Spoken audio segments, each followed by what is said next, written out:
সময় কত বিচিত্র হয়। সময় আমাদের পক্ষে থাকলে আমরা নিজেদের রাজা মনে করে নিই, আর সেই সময় যদি বিপক্ষে চলে যায় তাহলে নিঃস্ব হতে সময় লাগে না। তাই মানুষের একটা অভ্যেস আছে, খারাপ সময়ের জন্য কিছু সঞ্চয় করা। আত্মীয়, বন্ধু খারাপ সময় পাশ থেকে সরে যায়। যশ, মান প্রতিকূল সময় চিরস্থায়ী হয় না। তাই মানুষ মনে করে অর্থ সঞ্চয় করাই শ্রেয়।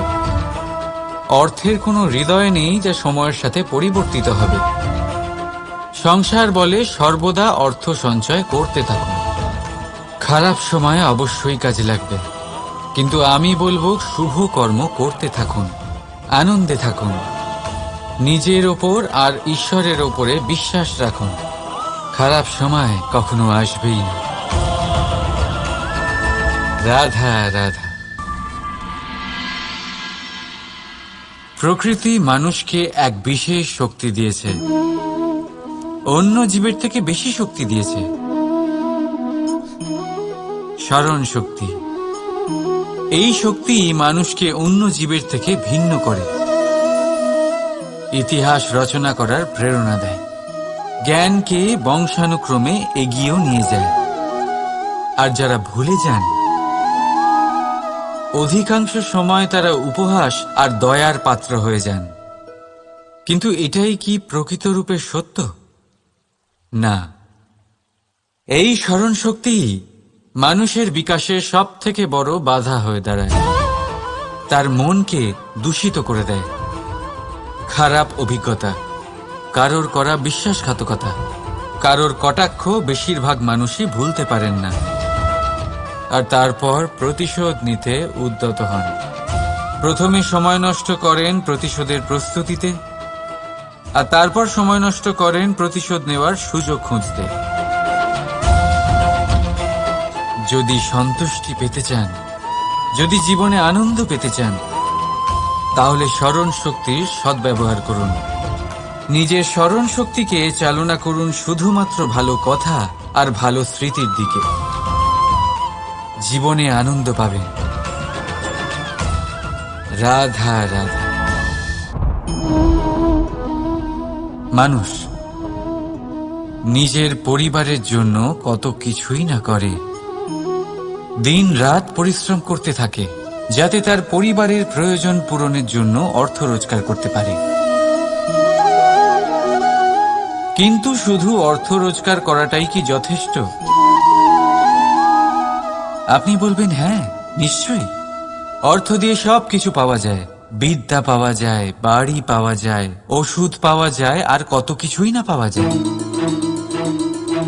এই সব একটা পর্যায় পর্যন্ত সঠিক, কিন্তু একটু মন দিয়ে ভেবে দেখুন, যখন কোনো শিশু অসুস্থ হয়ে পড়ে তখন সে ওই তিক্ত ওষুধ কেন খেয়ে নেয়? এই জন্য কারণ ওর পিতা সেই ওষুধ অর্থ দিয়ে কিনেছে? না, বরং এই জন্য কারণ তার পিতা যে তার সামনে দাঁড়িয়ে, তার ওপরে তার বিশ্বাস আছে। বিশ্বাস আছে যে উনি তার কিচ্ছু হতে দেবেন না। এই বিশ্বাস, এই সংস্কার, এই শিক্ষা কখনো অর্থ দিয়ে পাওয়া যায় না। এটা পাওয়া যায় সেই সময় থেকে যা মাতা পিতা তাদের সন্তানের সাথে কাটিয়েছেন। তাই জীবনে অর্থ অবশ্যই উপার্জন করুন, কিন্তু নিজের পরিবারকেও সময় দিন, আনন্দ পাবেন। রাধা রাধা। বিরোধিতা এমন এক শব্দ যা শুনে আমরা সবাই ভয় পেতে থাকি। যদি কেউ আমাদের বিরোধিতা করে তা আমাদের সহ্য হয় না। আমরাও কারোর বিরোধিতা করে কোনো শত্রুতা করতে চাই না। এই ধরনের ভাবনা আমাদের মনে আসতেই থাকে।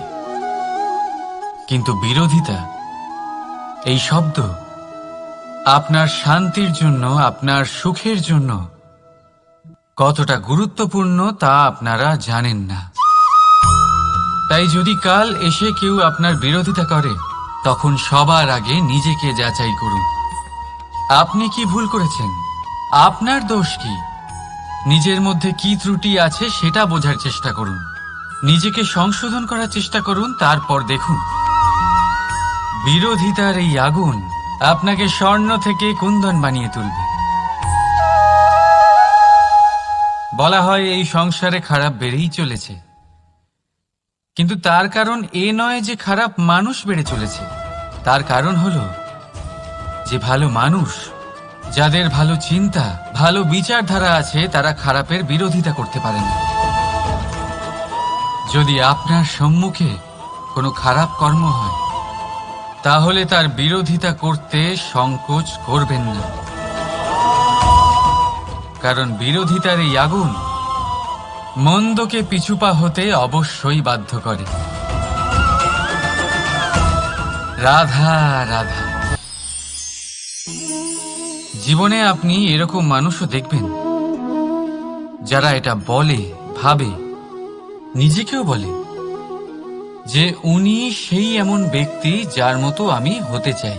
ঠিক আছে, কারোর থেকে প্রেরণা নেওয়াটা কোনো ভুল নয়, কিন্তু কখনো কখনো এই প্রেরণা গুরুত্বহীন হয়ে যায় আর আমরা শুরু করে দিই সেই ব্যক্তিকে নকল করতে। এখানেই থেমে যায় আমাদের উন্নতি। এবারে দেখুন, সংসারে শত কোটি রঙের ফুল আছে, কিন্তু এটা করবেন না। সময়কে ব্যবহার করুন নিজের অস্তিত্ব নির্মাণ করার জন্য, কারণ কারোর ছায়া হওয়ার থেকে ভালো আপনি কারোর জন্য প্রেরণা হয়ে উঠুন। রাধা রাধা। আমরা সকলে পাথুরে রাস্তা এড়িয়ে চলি, কারণ এই পথের পাথর আমাদের যাত্রা আরো কঠিন করে তোলে, আমাদের পা আহত করে দেয়। কিন্তু একটা গুরুত্বপূর্ণ কথা আমরা ভুলেই যাই, এই কঠিন পথই না শুধু আমাদেরকে নিজেদের দুর্বলতার সাথে পরিচয় করায়, বরং আমাদের শক্ত হওয়ার প্রেরণাও দিতে থাকে। সময়ের সাথে ঠিক এমনটাই হতে থাকে। সবাই ভালো সময়ের অপেক্ষা করতে থাকেন, ভালো সময়ের জন্য পরিশ্রম করেন, তার জন্যই চিন্তা করেন, কিন্তু ভুলে যান যে ভালো সময় বহুবার আমাদের বিবেক নষ্ট করে দেয়। সেখানেই খারাপ সময় আমাদের বুদ্ধিকে সঠিক পথে চালিত করে। রাধা রাধা। ঘোড়াকে যতই প্রশিক্ষণ প্রদান করুন, তার মুখে লাগাম তো পরাতেই হবে। একজন ভালো চালক সেই ঘোড়ার লাগাম মাঝে মাঝে টেনে ধরে, তাকে সঠিক পথে চালিত করতে, যাতে সেই ঘোড়া দিগ্ভ্রান্ত না হয়। এবার একটু ভাবুন, ঠিক এরকমই হয় আমাদের মন। যদি এটা বিবেকের লাগাম দিয়ে মাঝে মাঝে আমরা টেনে না ধরি, তাহলে আমাদের এই মন দিগ্ভ্রান্ত হতে পারে। আর যদি আপনি আপনার লক্ষ্যে পৌঁছতে চান, তখন মনের এই লাগাম মাঝে মাঝে আপনাকে অবশ্যই টেনে ধরতে হবে, কারণ বিবেকের এই পথ প্রদর্শনই আপনাকে ভালোভাবে আপনার লক্ষ্যে পৌঁছে দেবে। মনে রাখবেন, আর আমার সাথে ভালোবেসে বলবেন, রাধা রাধা। আপনি কখনো জাঁতা কল দেখেছেন? তাতে গম পেষা হয়। গমকে এমন ভাবে পেষা হয় যাতে আমরা তা খেতে পারি, জীবিত থাকতে পারি। আর যদি আপনি মন দিয়ে দেখেন, তাহলে কলের নিচের অংশ কখনো ঘোরে না, শুধুমাত্র উপরের অংশই ঘোরে। আর তবেই তা গম পিষতে পারে, আর তবেই রুটি তৈরি হতে পারে। কিন্তু ভেবে দেখুন, যদি কলের দুটো অংশই ঘুরতে থাকে, তাহলে কি হবে? তা গম পেশার বদলে একে অপরকে পিষে নিজেদের অস্তিত্ব শেষ করে দেবে। তাই জীবনে কোনো কাজ যখন মন আর মস্তিষ্ক মিশিয়ে করা হয়, তখনই তা সম্পন্ন হয়। কিন্তু যখন বিষয় হলো ভক্তির, তখন মস্তিষ্কের যুক্তির মৌন থাকা প্রয়োজন। আর যখন বিষয় হলো কর্ম আর ন্যায়ের, তখন মনের আবেগের মৌন থাকা প্রয়োজন। তাই মন আর মস্তিষ্কের এই সম্মিলনে সতর্ক থাকবেন। একসাথে অবশ্যই চলবে, কিন্তু একে অপরের বাধা যেন না হয়ে দাঁড়ায়। রাধা রাধা।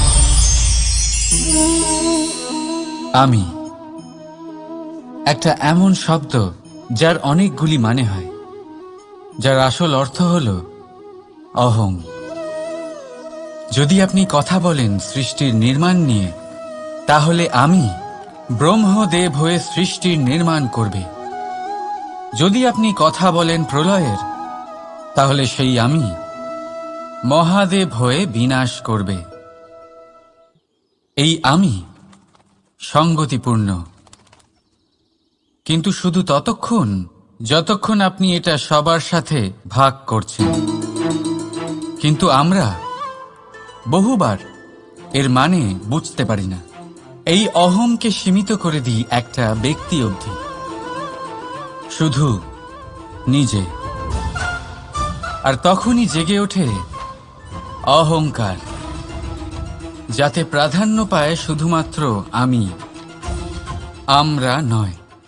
আর একজন ব্যক্তি একা না উৎপাদন করতে পারে আর না করতে পারে সৃজন। এবারে দেখুন, বৃষ্টির এক ফোঁটা, তারও অস্তিত্ব আছে, কিন্তু তা ধরিত্রীতে পড়লেই সমাপ্ত হয়ে যায়। কিন্তু যখন ফোঁটাগুলি একসাথে পড়ে, তখন শুরু হয় বর্ষা, আর তখনই তৈরি হয় ধারা। রাধা রাধা। বলুন, কি দেখতে পাচ্ছেন আপনি? আমার হাতের এই সাদা বস্ত্র, নাকি এতে লেগে থাকা এই কালো দাগ? এবারে সত্যি কথা বলতে কি, আপনার নজর সবার আগে এই কালো দাগের ওপরে গেছে। ঠিক আছে, এমনই তো হয়। ভীষণ কম মানুষ থাকেন যারা ভাবেন কোনো ব্যক্তি ভীষণ পরিশ্রম করে এই বস্ত্র ধুয়েছেন, এটা শুকিয়েছেন। বেশিরভাগ মানুষের নজর যায় এই দাগের ওপরে, ভাবেন যে এটা কি করে লাগলো। কিছুটা এরকমই হয় আমাদের ব্যক্তিত্বের সাথে। আমাদের শুভ কর্মের ওপরে আমাদের একটা খারাপ কর্ম ভারী মনে হয়। এবারে ভাবুন, যদি আমি চন্দ্রের কথা বলি, তাহলে তার শীতল আলো দেখার পূর্বে তার কলঙ্ক লক্ষ্য করেন, সেই চাঁদে লেগে থাকা কালো দাগ দেখে নেন। সেই জন্যই বিশেষ করে যারা শুধুমাত্র শুভ চিন্তা করেন আর উপকারী কর্ম যারা করেন, তাদের আমি বলবো সাবধানে থাকবেন। কারণ আপনার একটা খারাপ কর্ম চিরকালের জন্য উদাহরণ হয়ে দাঁড়াবে। রাধা রাধা। সাফল্য। যদি আপনাকে জীবনে সাফল্য পেতে হয়, তাহলে আপনি একাধিক মানুষ পাবেন যারা একাধিক উপায় বলবে আপনাকে সাফল্য পাওয়ার। দীর্ঘ সময় ধরে পরিশ্রম, চেষ্টা, নির্ধারণ, নিষ্ঠা এই বিষয়ে ভাষণ দিতে থাকবেন। একাধিক রকমের উদাহরণ আপনার সামনে তুলে ধরবেন। কিন্তু আমার এটা মনে হয়, আমরা কেন সেই বিষয়ে কথা বলি না যা মানুষকে অসফল করে তোলে? শুধু দুটো ব্যাপার অসফল হওয়া নিশ্চিত করে, তাহলে জীবনে কখনো অসফল হবেন না।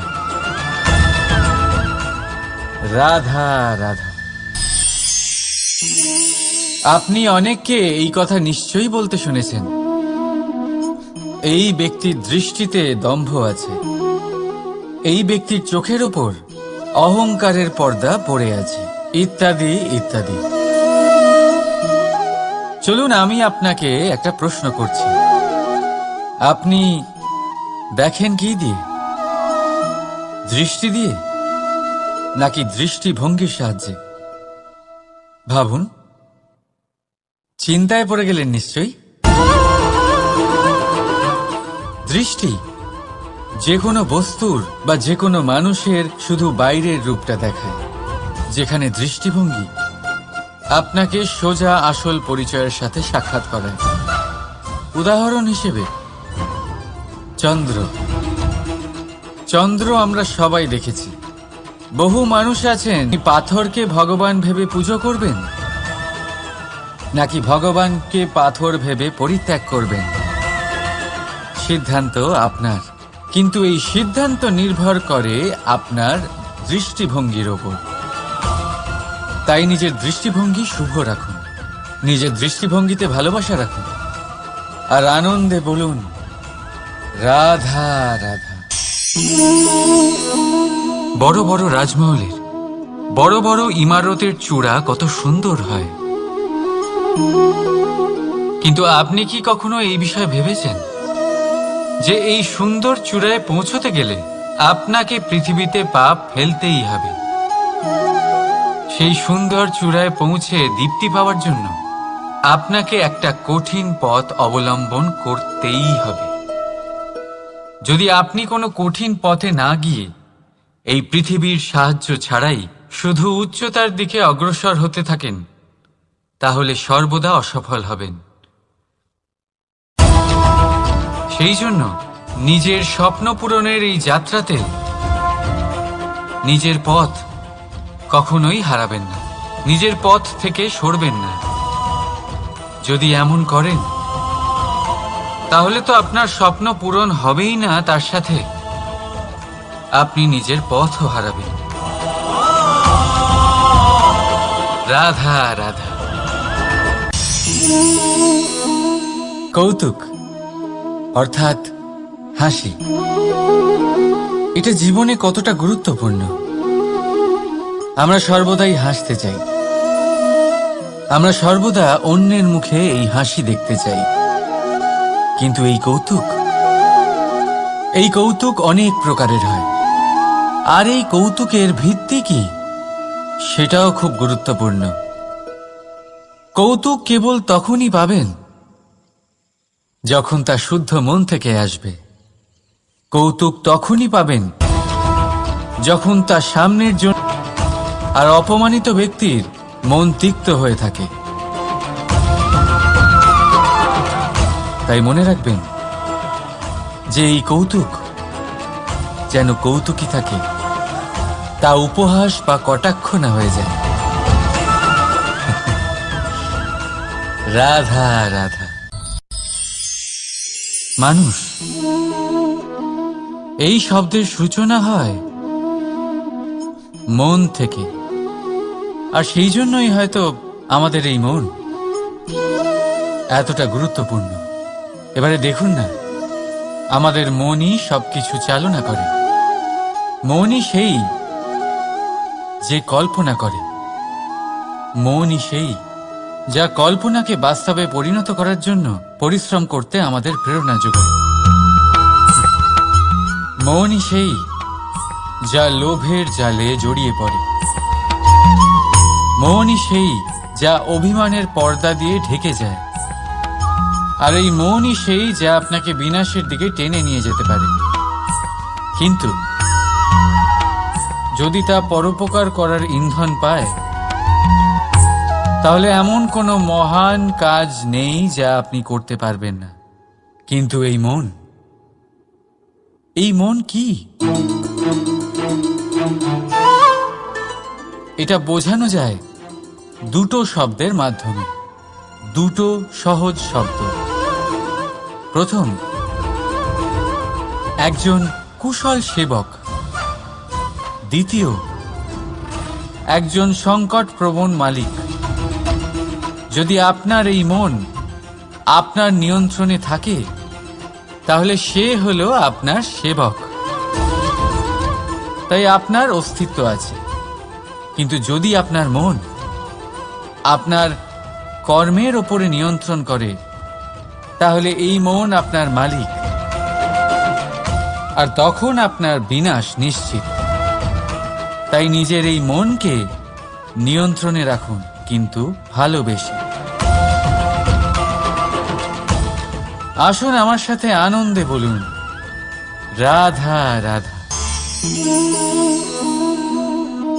এই সূঁচ দেখতে পাচ্ছেন আপনি? এটা শুদ্ধ লোহা দিয়ে তৈরি, বস্ত্র সেলাই করার কাজে লাগে, অস্ত্রোপচারে কাজে লাগে। কিন্তু আপনি কি কখনো ভেবে দেখেছেন এই সূঁচ কিভাবে তৈরি হয়? লোহার এক বড় অংশকে পিটিয়ে পিটিয়ে টেনে টেনে তাকে পাতলা বানানো হয়। এরপরেই আমরা পেয়ে থাকি সূঁচ।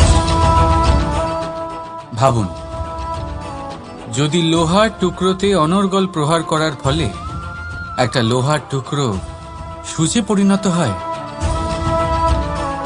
তাহলে আমাদের জীবনে অনর্গল চেষ্টা করার ফলে জীবনের সমস্ত অংশকে আমরা কত প্রভাবশালী কাজে পরিণত করতে পারি। শুধু প্রয়োজন দৃঢ় নিশ্চয়তা। তাহলে আসুন আমার সাথে ভালোবেসে বলুন, রাধা রাধা।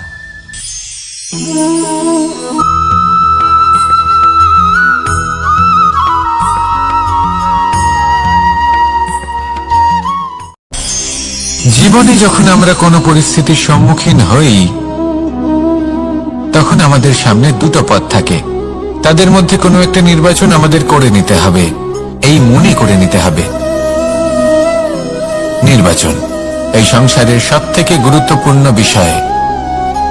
একটা নির্বাচন আপনার বর্তমান বদলে দিতে পারে, আপনার ভবিষ্যৎ বদলাতে পারে, আগামী প্রজন্মের জন্য ইতিহাস রচনা করতে পারে। একটা নির্বাচন।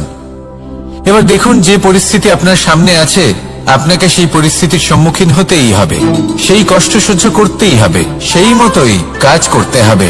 শুধু এই বিষয়টা নির্বাচন করতে হবে যে এই পরিস্থিতির সম্মুখীন হওয়ার সময় আমি কি দুর্বল হয়ে থাকব নাকি আমি শক্তিশালী হয়ে থাকব। এই নির্বাচন এই মনের মধ্যে করতে হবে। আর এই নির্বাচন হলো সবথেকে বেশি গুরুত্বপূর্ণ নির্বাচন। যদি নিজের মনকে শক্তিশালী করে তুলে সেই পরিস্থিতির সম্মুখীন হন, তাহলে কিছুই আপনাকে বাধা দিতে পারবে না। পূর্ণ নিষ্ঠার সাথে, সাহসের সাথে এই মনকে শক্তিশালী করে তুলুন। তাহলে কোনো সংকট আপনাকে না বাধা দিতে পারবে না ভাঙতে পারবে। আপনি নিজে সাফল্যের শিখরে পৌঁছতে পারবেন, আর এই মন প্রসন্ন হয়ে বলবে, রাধা রাধা। জীবনের সবথেকে বেশি মূল্যবান বস্তু কি? ধন, স্বর্ণ, মাণিক্য, আভূষণ? না, এই সব কিছু মিলিয়েও সময়ের এক মুহূর্তের সামনে মলিন হয়ে পড়ে। এক মুহূর্ত যা এক দরিদ্রকে রাজা করতে পারে, যা এক রাজাকেও দরিদ্র করতে পারে। একটি মুহূর্ত যা আপনার আত্মবিশ্বাসকে পর্বতের শিখরে পৌঁছে দিতে পারে। একটি মুহূর্ত যা আপনার অস্তিত্বকে গভীর সাগরে বিলীন করে দিতে পারে। একটি মুহূর্তের খেলা। সব সময় জীবনে সেই ব্যক্তিকে সম্মান করুন, শ্রদ্ধা করুন, যিনি আপনার জন্য সময় বের করে থাকেন। সব সময় সেই ব্যক্তির প্রতি নিষ্ঠাবান থাকুন, যেই ব্যক্তি খারাপ সময় আপনার পাশে দাঁড়িয়ে থাকে। এই সময় সব থেকে বেশি মূল্যবান। আসুন আমার সাথে ভালোবেসে বলুন, রাধা রাধা। প্রজাপতি দেখেছেন? কি সুন্দর হয়, তাই না? এই প্রজাপতি, ওদের দিকে তাকালে নিজের অজান্তেই নিজের মুখে হাসি ফুটে ওঠে। কিন্তু এই প্রজাপতি জন্ম থেকেই এমন দেখতে হয় না। জন্ম থেকে এদের কাছে ডানা থাকে না, এরা উড়তেও পারে না। যখন একটি প্রজাপতি জন্ম নেয়, তখন প্রথমে ডিম অবস্থায় থাকে সে। আস্তে আস্তে সেই কবচ সে ভেঙে ফেলে, খুব পরিশ্রম করতে হয় তাকে।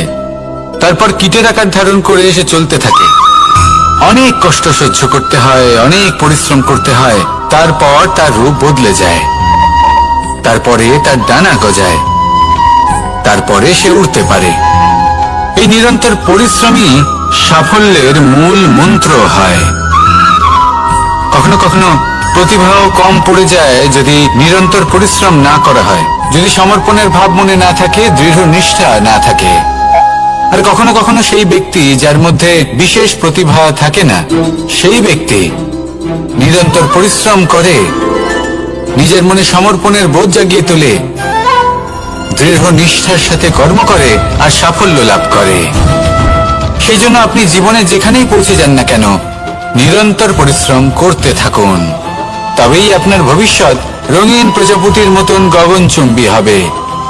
তবেই এই সংসার আপনাকে দেখবে এবং নিজের অজান্তেই এই সংসার নিজের মুখে হাসি ফুটিয়ে তুলবে এবং এই সংসার আমার সাথে ভালোবেসে বলবে, রাধা রাধা। পুরাণে আমরা দেখেছি যে মাতা পিতা কতটা মহান হতে পারেন। কিভাবে শ্রী গণেশ নিজের মাতা পিতাকে পরিক্রমণ করলেন এবং পরম পূজনীয় হয়ে উঠলেন। কিভাবে ভক্ত শ্রবণ নিজের অন্ধ মাতা পিতাকে তীর্থযাত্রায় নিয়ে যাবেন বলে নিজের কাঁধে ওনাদের বসালেন এবং বয়ে নিয়ে গেলেন। এরকম অনেক অমূল্য শিক্ষা আমরা লাভ করে থাকি পুরাণ থেকে। কিন্তু এসব কথা হলো পুরাণের কথা। কথা বলা যাক আমাদের জীবন নিয়ে। আমাদের এই জীবনে আমাদের মাতা পিতা কেন আমাদের কাছে এতটা অমূল্য? কেন আমরা ওনাদের এতটা ভালোবাসি? কেন আমরা ওনাদের এত সম্মান করি? আর কেনই বা ওনাদের এতটা সম্মান করা উচিত? মমতার কারণে। মায়ের মনের এক ধরনের মমতা, পিতারও এক ধরনের মমতা। এই দুইয়ের মমতা ভিন্ন, কিন্তু এনাদের দুজনের মমতার কেন্দ্রবিন্দু হলো এনাদের সন্তান। মাতা মমতার কারণে সকালে তাড়াতাড়ি উঠে পড়েন, খাবার তৈরি করেন, এটা ভাবেন যে আমার সন্তান যেন অভুক্ত না থাকে। অন্যদিকে পিতা ইচ্ছে না থাকা সত্ত্বেও নিজের মমতাবোধের কারণে নিজের সন্তানের প্রতি কঠোর হন, তাকে জ্ঞান প্রদান করেন, শিক্ষা প্রদান করেন, কারণ উনি চান যে ওনার সন্তান যেন পরবর্তীতে উন্নতি করে, কখনো অভুক্ত না থাকে। এটাই হলো মমতা মাতা পিতার। আর এই মমতা সংসারের অন্য কোথাও আপনি পাবেন না। তাই সবসময় নিজের মাতা পিতাকে সম্মান করুন, ওনাদের ভালোবাসুন, যতটা ইচ্ছে ভালোবাসুন। আর এই ভালোবাসার সাথেই বলুন, রাধা রাধা। সম্পর্ক হলো আমাদের জীবনের একটি আধার। কিছু সম্পর্ক এমন যা আমরা জন্মসূত্রে লাভ করি, যেমন পরিবার, মা বাবা। কিছু সম্পর্ক আছে যা আমরা জীবনে অর্জন করে থাকি, তা সে প্রেমের হোক, স্নেহের হোক বা বন্ধুত্বের। এই সকল সম্পর্ক লাভ করার বা গড়ে তোলার 5টি ধাপ রয়েছে। প্রথম ধাপ, কোনো ব্যক্তির সাথে আলাপ হওয়া, তার সাথে কথা বলা বা তাকে দেখা। দ্বিতীয় ধাপ, সে ব্যক্তিকে আমাদের ভালো লাগা। তৃতীয় ধাপ, আমাদের এটা চাইতে শুরু করা যে জীবনে এই ব্যক্তি যেন আমাদের বন্ধু হন, আমাদের জীবনে থাকেন, বা আমাদের কাউকে ভালোবেসে ফেলা আর এটা আমাদের ভাবা বা চাওয়া যে সেই ব্যক্তি যেন আজীবন আমার সাথে থাকেন, আমার জীবনে আমার সাথী হয়ে। চতুর্থ ধাপ, লাভ করা। এবার এই ধাপটি অনেক মানুষের পক্ষেই খুবই সরল হয়, বড়ই সরল ভাবে নিজেদের সঙ্গীকে লাভ করে থাকেন। কিছু মানুষের জন্য এই ধাপ অত্যন্ত কঠিন হয়ে থাকে। অনেক প্রতিকূল পরিস্থিতির উপর জয়লাভ করে তারা সঙ্গীকে লাভ করেন, কিন্তু লাভ অবশ্যই করেন। এরপরে আসে পঞ্চম, অন্তিম এবং সবথেকে গুরুত্বপূর্ণ ধাপ। সেটা হলো সেই সম্পর্ক পালন করা। এটা হলো এমন এক বিষয় যা প্রত্যেক মানুষের শেখা উচিত। যদি ব্যক্তি নিজের জীবনে সম্পর্ক রক্ষা করতে শিখে যান, তবে প্রত্যেক সম্পর্ক তার জীবনকে স্বর্গ করে তুলবে। আসুন আর আমার সাথে ভালোবেসে বলুন, রাধা রাধা।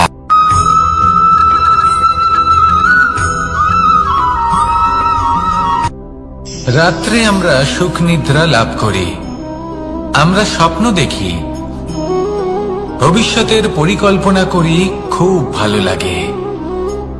সকালে যখন চোখ খুলি, নিদ্রা ভঙ্গ হয়, স্বপ্ন সেইখানেই ভেঙে যায়, আর তারপর আমরা আমাদের রোজকার জীবন যাপন করি। স্বপ্ন হয়তো মানুষ রাতের বেলায় দেখেন, কিন্তু সেটাকে সার্থক দিনের বেলাতেই করতে হয়। রাতে মধুর বাতাসের নিচে কোমল শয্যায় শুয়ে মাতার গলায় মিষ্টি গান শুনতে শুনতে নিদ্রায় আচ্ছন্ন হওয়া, স্বপ্ন দেখা, ভবিষ্যতের পরিকল্পনা করা বড়ই সরল। কিন্তু সকালবেলায় সময় মতো উঠে সূর্যের তাপ সহ্য করে, সেই উষ্ণতা সহ্য করে সর্বাঙ্গ ঘেমে গিয়ে নিজের পথ খুঁজে বের করা, সেই পথে অগ্রসর হওয়া, বাধা বিপত্তি এসবের সম্মুখীন হওয়া আর তারপর লক্ষ্য লাভ করা, এগুলো কঠিন কাজ। এ হলো অত্যন্ত কঠিন কাজ। যদি আপনি চান যে স্বপ্ন আপনি দেখেছেন তা সত্যি হোক, তাহলে দিনের বেলায় আপনাকে বেরিয়ে কর্ম করতেই হবে, পরিশ্রম করতেই হবে। মনের এই চক্ষু দিয়ে স্বপ্ন দেখা সম্ভব, কিন্তু যদি আপনি বুঝতে পারেন যে এই স্বপ্নই হলো আপনার লক্ষ্য, তাহলে তাকে সার্থক করতে শুধুমাত্র পরিশ্রম দ্বারাই করতে হবে। তাহলে পরিশ্রম করুন আর আমার সাথে ভালোবেসে বলুন, রাধা রাধা। মানুষের জীবনে 3টি গুণ অত্যন্ত প্রয়োজনীয়: শ্রদ্ধা, বিনম্রতা, যোগ্যতা।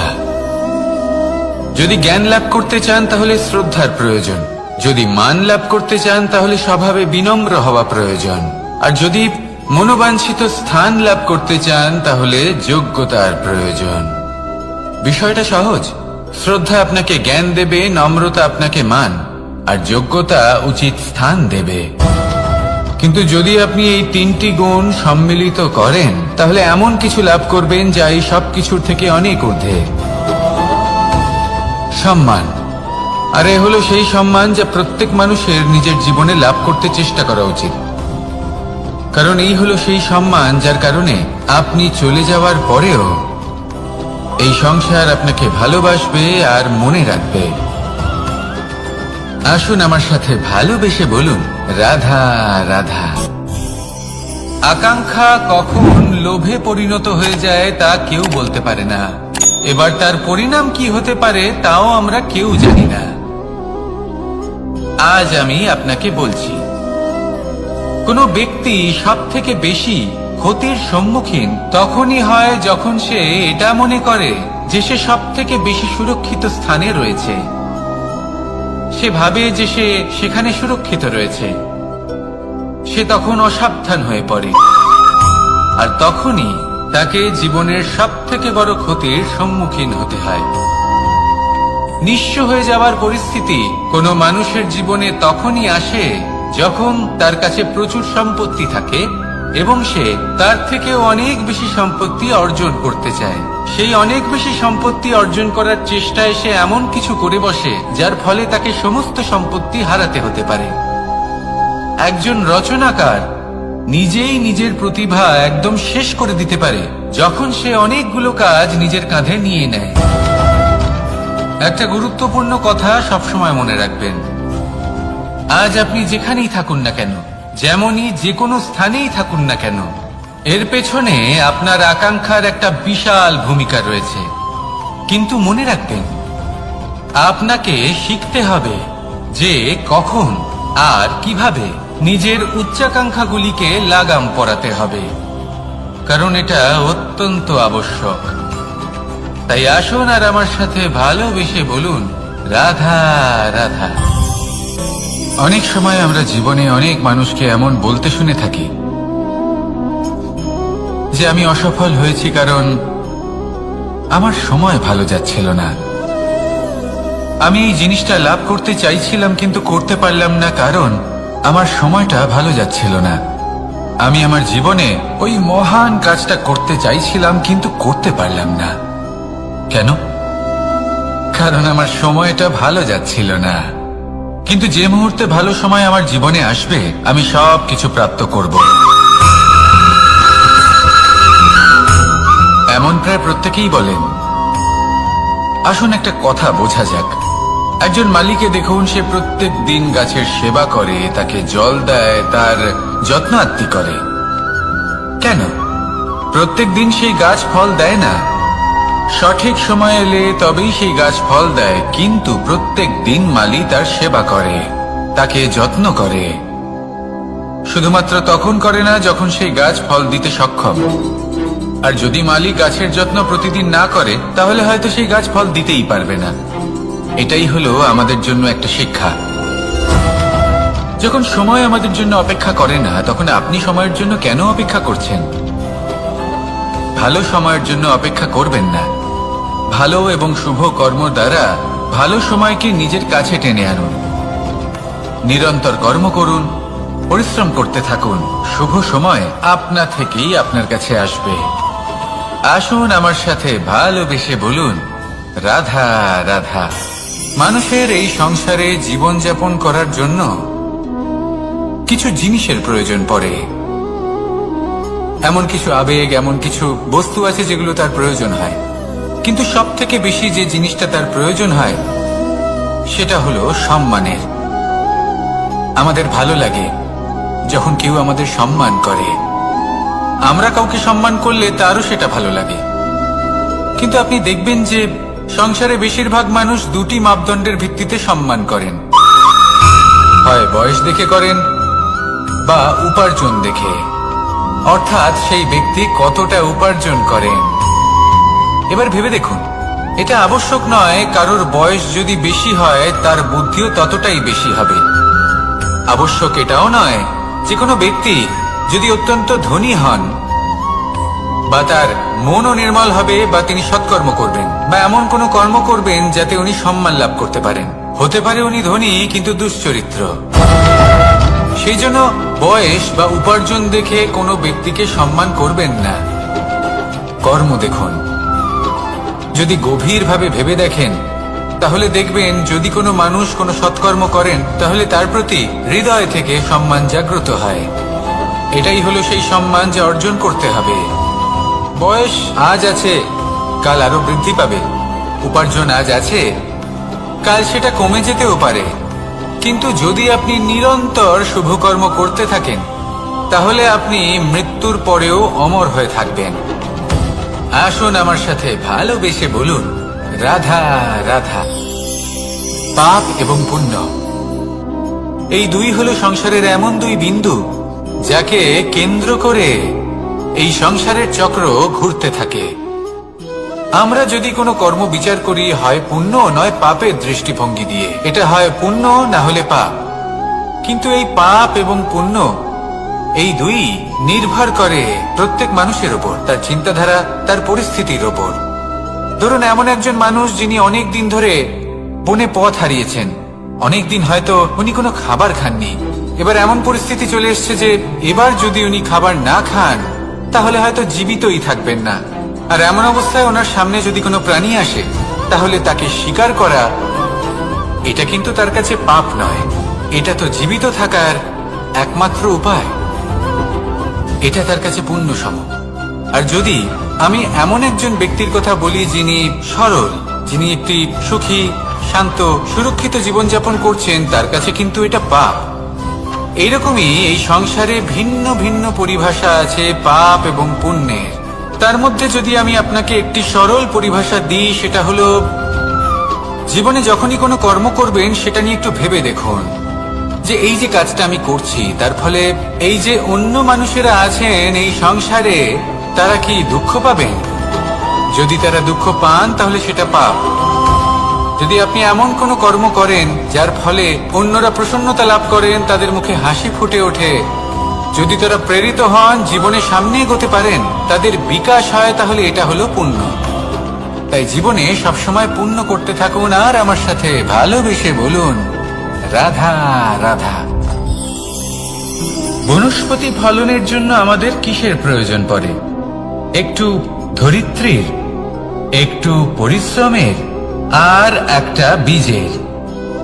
এবার যদি মানুষের কথা বলি তাহলে এখানে ধরিত্রী হলো মানুষের এই জীবন, যেখানে মানুষ নিজের ইচ্ছের ফল ফুল ফলন করতে চায়। পরিশ্রম হলো আমাদের কর্ম, আর বীজ হলো আমাদের নির্বাচন। আমাদের বেছে নিতে হবে যে আমরা কি বপন করব। আম নাকি ফণি মনসা? এর মধ্যে আমরা কি পেতে চাই? রসালো ফলের ফলন চাই নাকি কাঁটার ফলন চাই, তা আমাদের উপর নির্ভরশীল।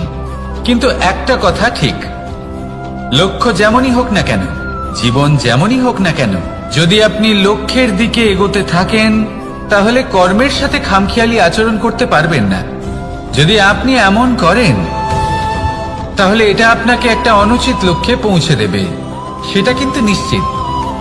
সবসময় এটা মনে রাখবেন, কর্মের সাথে খামখেয়ালি হবেন অর্থাৎ কর্মফলও আপনার সাথে খামখেয়ালি হবে।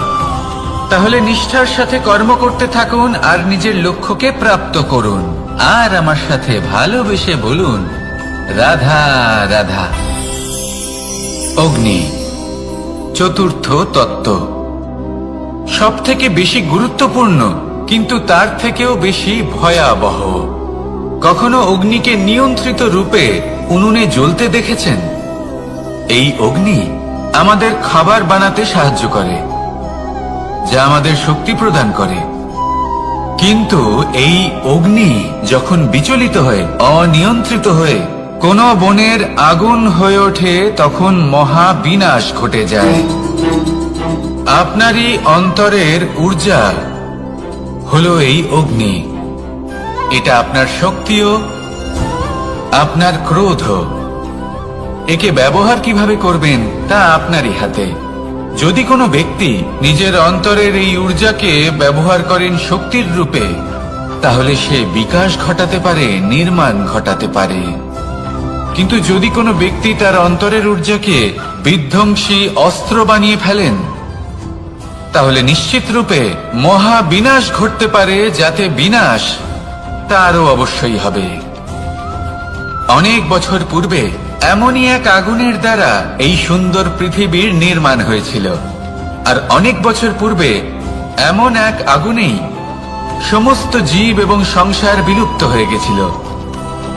এবার আপনি আপনার অন্তরের ঊর্জা দ্বারা বিনাশ ঘটাতে চান নাকি নির্মাণ ঘটাতে চান, সেই সিদ্ধান্ত আপনারই। আসুন আমার সাথে ভালোবেসে বলুন, রাধা রাধা। কখনো কখনো এমন হয়, আমরা আমাদের বাড়ির উঠোনে বীজ বপন করি আর তা বিকশিত হয় একটা সুন্দর বৃক্ষে। তার শাখাগুলি প্রতিবেশীর বাড়ি পর্যন্ত পৌঁছয়। ফলের বর্ষণ প্রতিবেশীর বাড়িতেও হয়ে থাকে। আর আমরা ভাবি গাছ আমরা উৎপন্ন করব আর ফল খাবেন আপনারা। এই কেমন কথা হলো? আপনাকে এই কথা বুঝতে হবে যে এসব হলো ভৌতিক বস্তু, সাংসারিক বস্তু। কখনো নিজের বাড়ির বাগানে ভালোবাসার গাছ বপন করে দেখুন।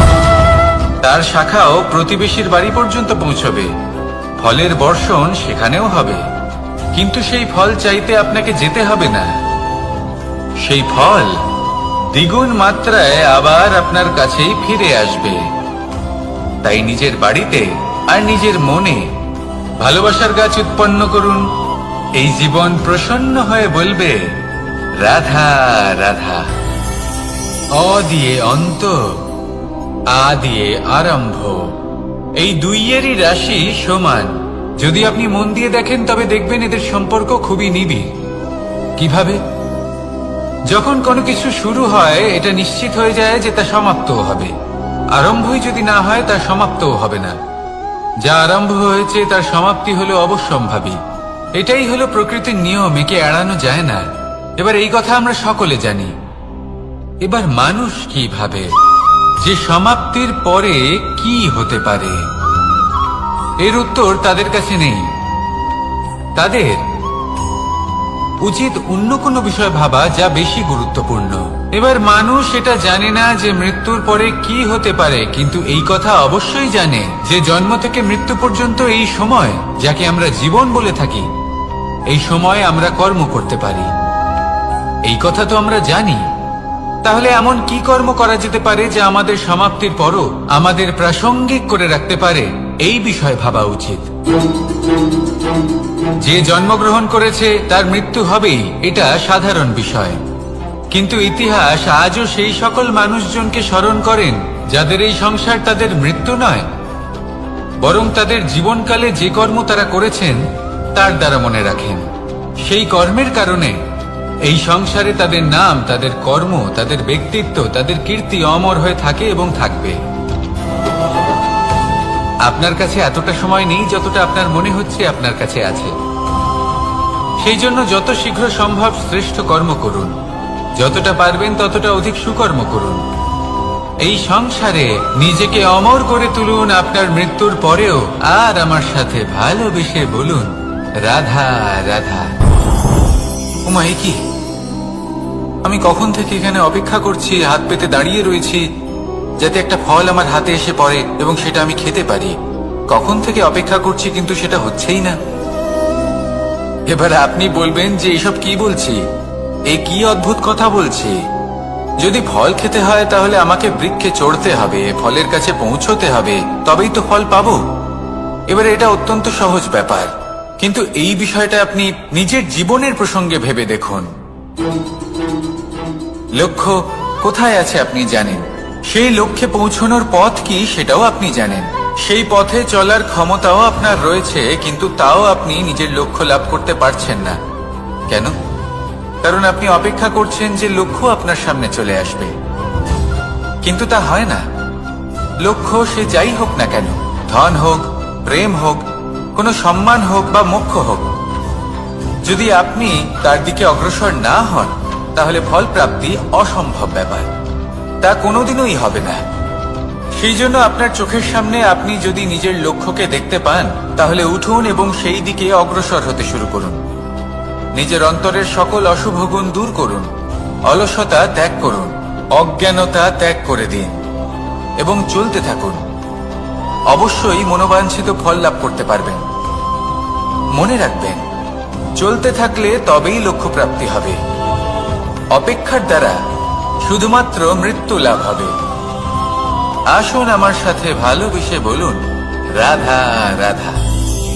পাখি কখন জন্ম নেয়, কখন উড়তে শেখে, কখন বাসা বানাতে শেখে, কখন নিজের মৃত্যু লাভ করে, এসব আমাদের মধ্যে কেউ জানি না।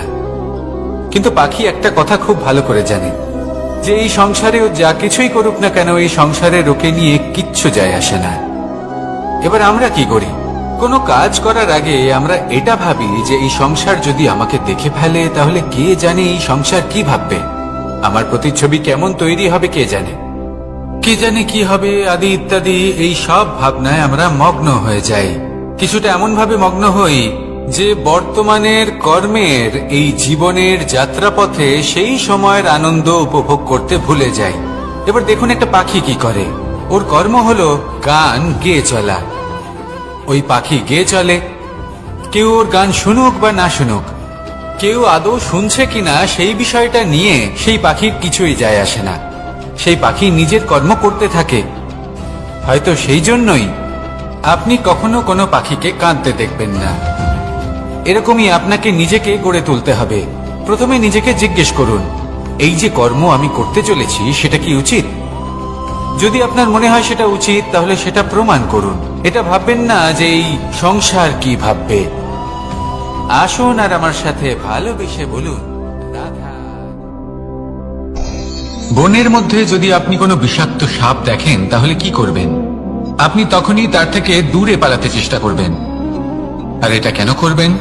নিজের রক্ষার্থে। এই কথা আমি নয় মেনে নিলাম, কিন্তু নিজের জীবনে এটা করেন না কেন?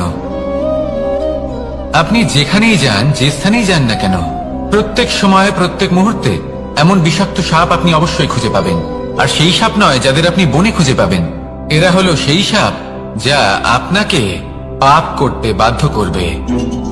আপনার অন্তরের বাসনা, ক্রোধ, অহংকার, লোভ, ঈর্ষা এদের বৃদ্ধি ঘটাবে। দেখুন, বনের এই সাপ আপনাকে একবার ছেড়ে দিতেও পারে, ছোবল নাও মারতে পারে, কিন্তু এই যে পাপরূপী সাপ আছে তা অবশ্যই ছোবল মারবে।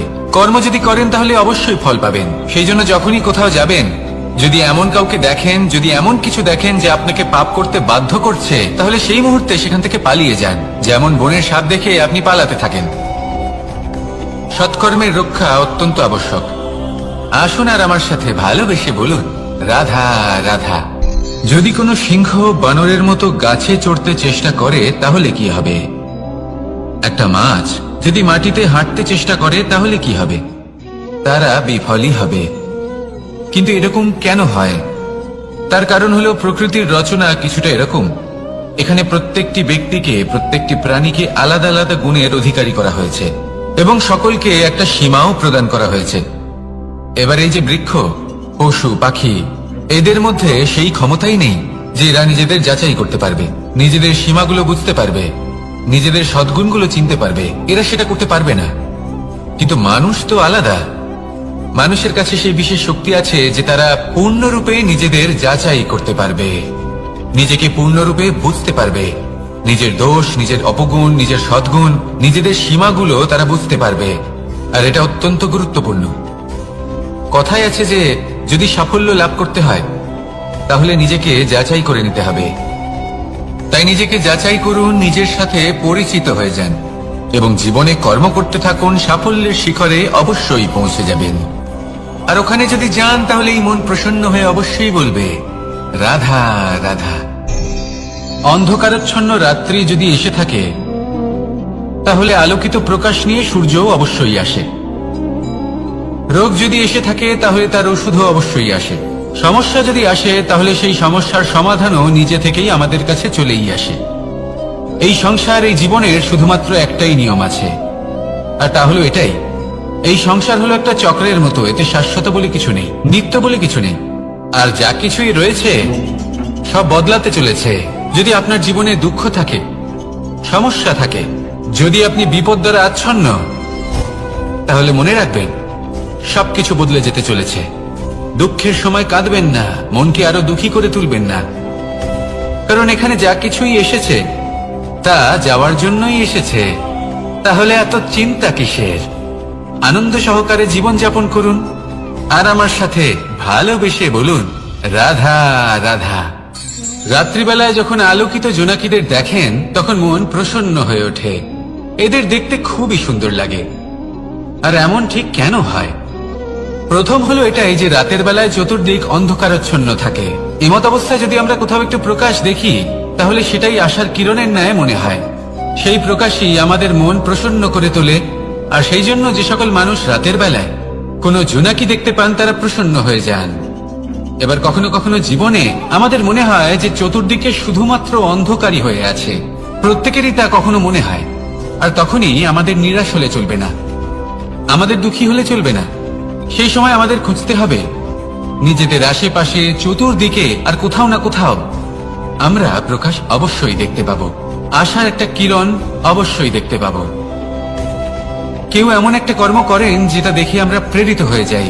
আর এমন কোন কর্ম যদি আপনারা করেন তাহলে সেই কর্ম আপনার মনকে প্রসন্ন ভাব, আনন্দ এবং ভালোবাসা দ্বারা ভরিয়ে তুলবে। আপনার অন্তরে সেই অন্ধকারের অন্ত করবে, দুঃখেরও অন্ত করবে। আর এই মন প্রসন্ন ভাব নিয়ে বলবে, রাধা রাধা। মনুষ্য জীবনের সব থেকে বেশি গুরুত্বপূর্ণ বিষয় হল মনের একাগ্রতা। এই সংসারের যে কটি মহান কার্য সম্পাদন হয়েছে তা হল মনের এই একাগ্রতার একমাত্র ফল।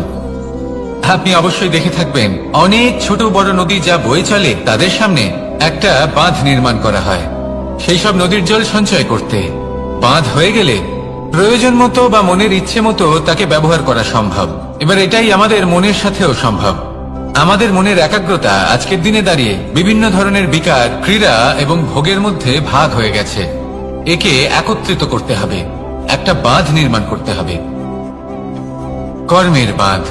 আপনাকে শুধু এটাই করতে হবে, যেটা উচিত কর্ম সেটাই করুন, যেটা অনুচিত কর্ম সেটা করা থেকে নিজেকে বিরত রাখুন। ব্যাস, এই কাজটাই আপনি করতে থাকুন, করতে থাকুন। মনের মধ্যে একাগ্রতার বাঁধ নির্মাণ করুন। আর একবার যদি তা নির্মাণ হয়ে যায় তাহলে যখন চাইবেন, যেখানে চাইবেন, যতটা চাইবেন একাগ্রতা প্রয়োগ করতে পারবেন। আর একবার যদি আপনি এটা শিখে যান তাহলে এই সংসারকে বদলে ফেলার মতো কাজ আপনি করতে পারবেন, সমাজকে শুধরাবার মতো কাজ করতে পারবেন। তাহলে এই মনকে একাগ্র করুন আর আমার সাথে ভালোবেসে বলুন, রাধা রাধা।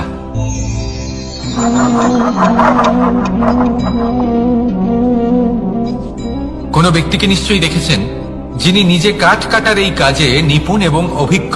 এবার আপনারা দেখবেন যে তার মনোযোগ সমস্ত কাঠের ওপর থাকে না, তার মনোযোগ থাকে শুধুমাত্র একটা কাঠের ছোট্ট একটি অংশের উপর। যেখান থেকে তার টুকরো করা হচ্ছে। কিন্তু সেটা উনি কেন করেন? যদি এটা উনি না করেন তাহলে সেই কাঠ সঠিক পদ্ধতি এবং তাড়াতাড়ি কাটা যাবে না। জীবনেও তাই হয়ে থাকে। আপনি হয়তো কোনো লক্ষ্য স্থির করেছেন বা পথ নির্বাচন করেছেন বা কাজ স্থির করেছেন যেটা আপনি করেই ছাড়বেন। তাহলে নিজের সম্পূর্ণ মনোযোগ শুধুমাত্র তার উপর কেন্দ্রীভূত করুন। যদি আপনার মন এদিক ওদিক তাকাতে থাকে, অস্থির হয়ে পড়ে, বিচলিত হয়ে পড়ে, যদি তা হয়ে থাকে তাহলে আপনি অবশ্যই অসফল হবেন। তাই কর্মঠ থাকুন, নিরন্তর কর্ম করতে থাকুন এবং পূর্ণ মনোযোগ দিয়ে নিজের কাজ করুন। নিজের পথে অগ্রসর হন বা নিজের লক্ষ্য প্রাপ্ত করতে চেষ্টা করুন। তারপর দেখুন কি হয়, কিভাবে উচিত পথে এবং তীব্র গতিতে আপনার লক্ষ্য আপনার কাছেই পৌঁছে যায়। আর আপনার এই মন প্রসন্ন হয়ে বলে, রাধা রাধা। কখনো কোনো নদীকে দেখেছেন? একই আকার, একই স্থান, শুধু প্রবাহিত হতে থাকে। এর মধ্যে কখনো কোনো অপদ্রব্য ফেলে দেখুন, দেখবেন সেটা বেশিক্ষণ সেখানে থাকে না। সেটা নদীর সাথে বইতে থাকে আর বয়ে যেতে যেতে সাগরে সমাহিত হয়ে যায়, আর শেষ পর্যন্ত সাগর সেটাকে তটে ফেলে দেয়। কিছুটা এমন হওয়া উচিত আমাদের বিচারধারাও। এক স্থানে তা স্থগিত হওয়া উচিত নয়, এটা সবসময় প্রবাহমান হওয়া উচিত। তবেই আমাদের চেতনা, আমাদের মূল্যবোধ এবং আমাদের স্মৃতি, এই তিনটি শ্রেষ্ঠ থাকবে। আর এটাই হলো পুকুর এবং নদীর মধ্যে পার্থক্য। নদীতে জল সবসময় বয়ে চলে, সেই জন্য পবিত্র থাকে, শুদ্ধ থাকে এবং পরিষ্কার থাকে।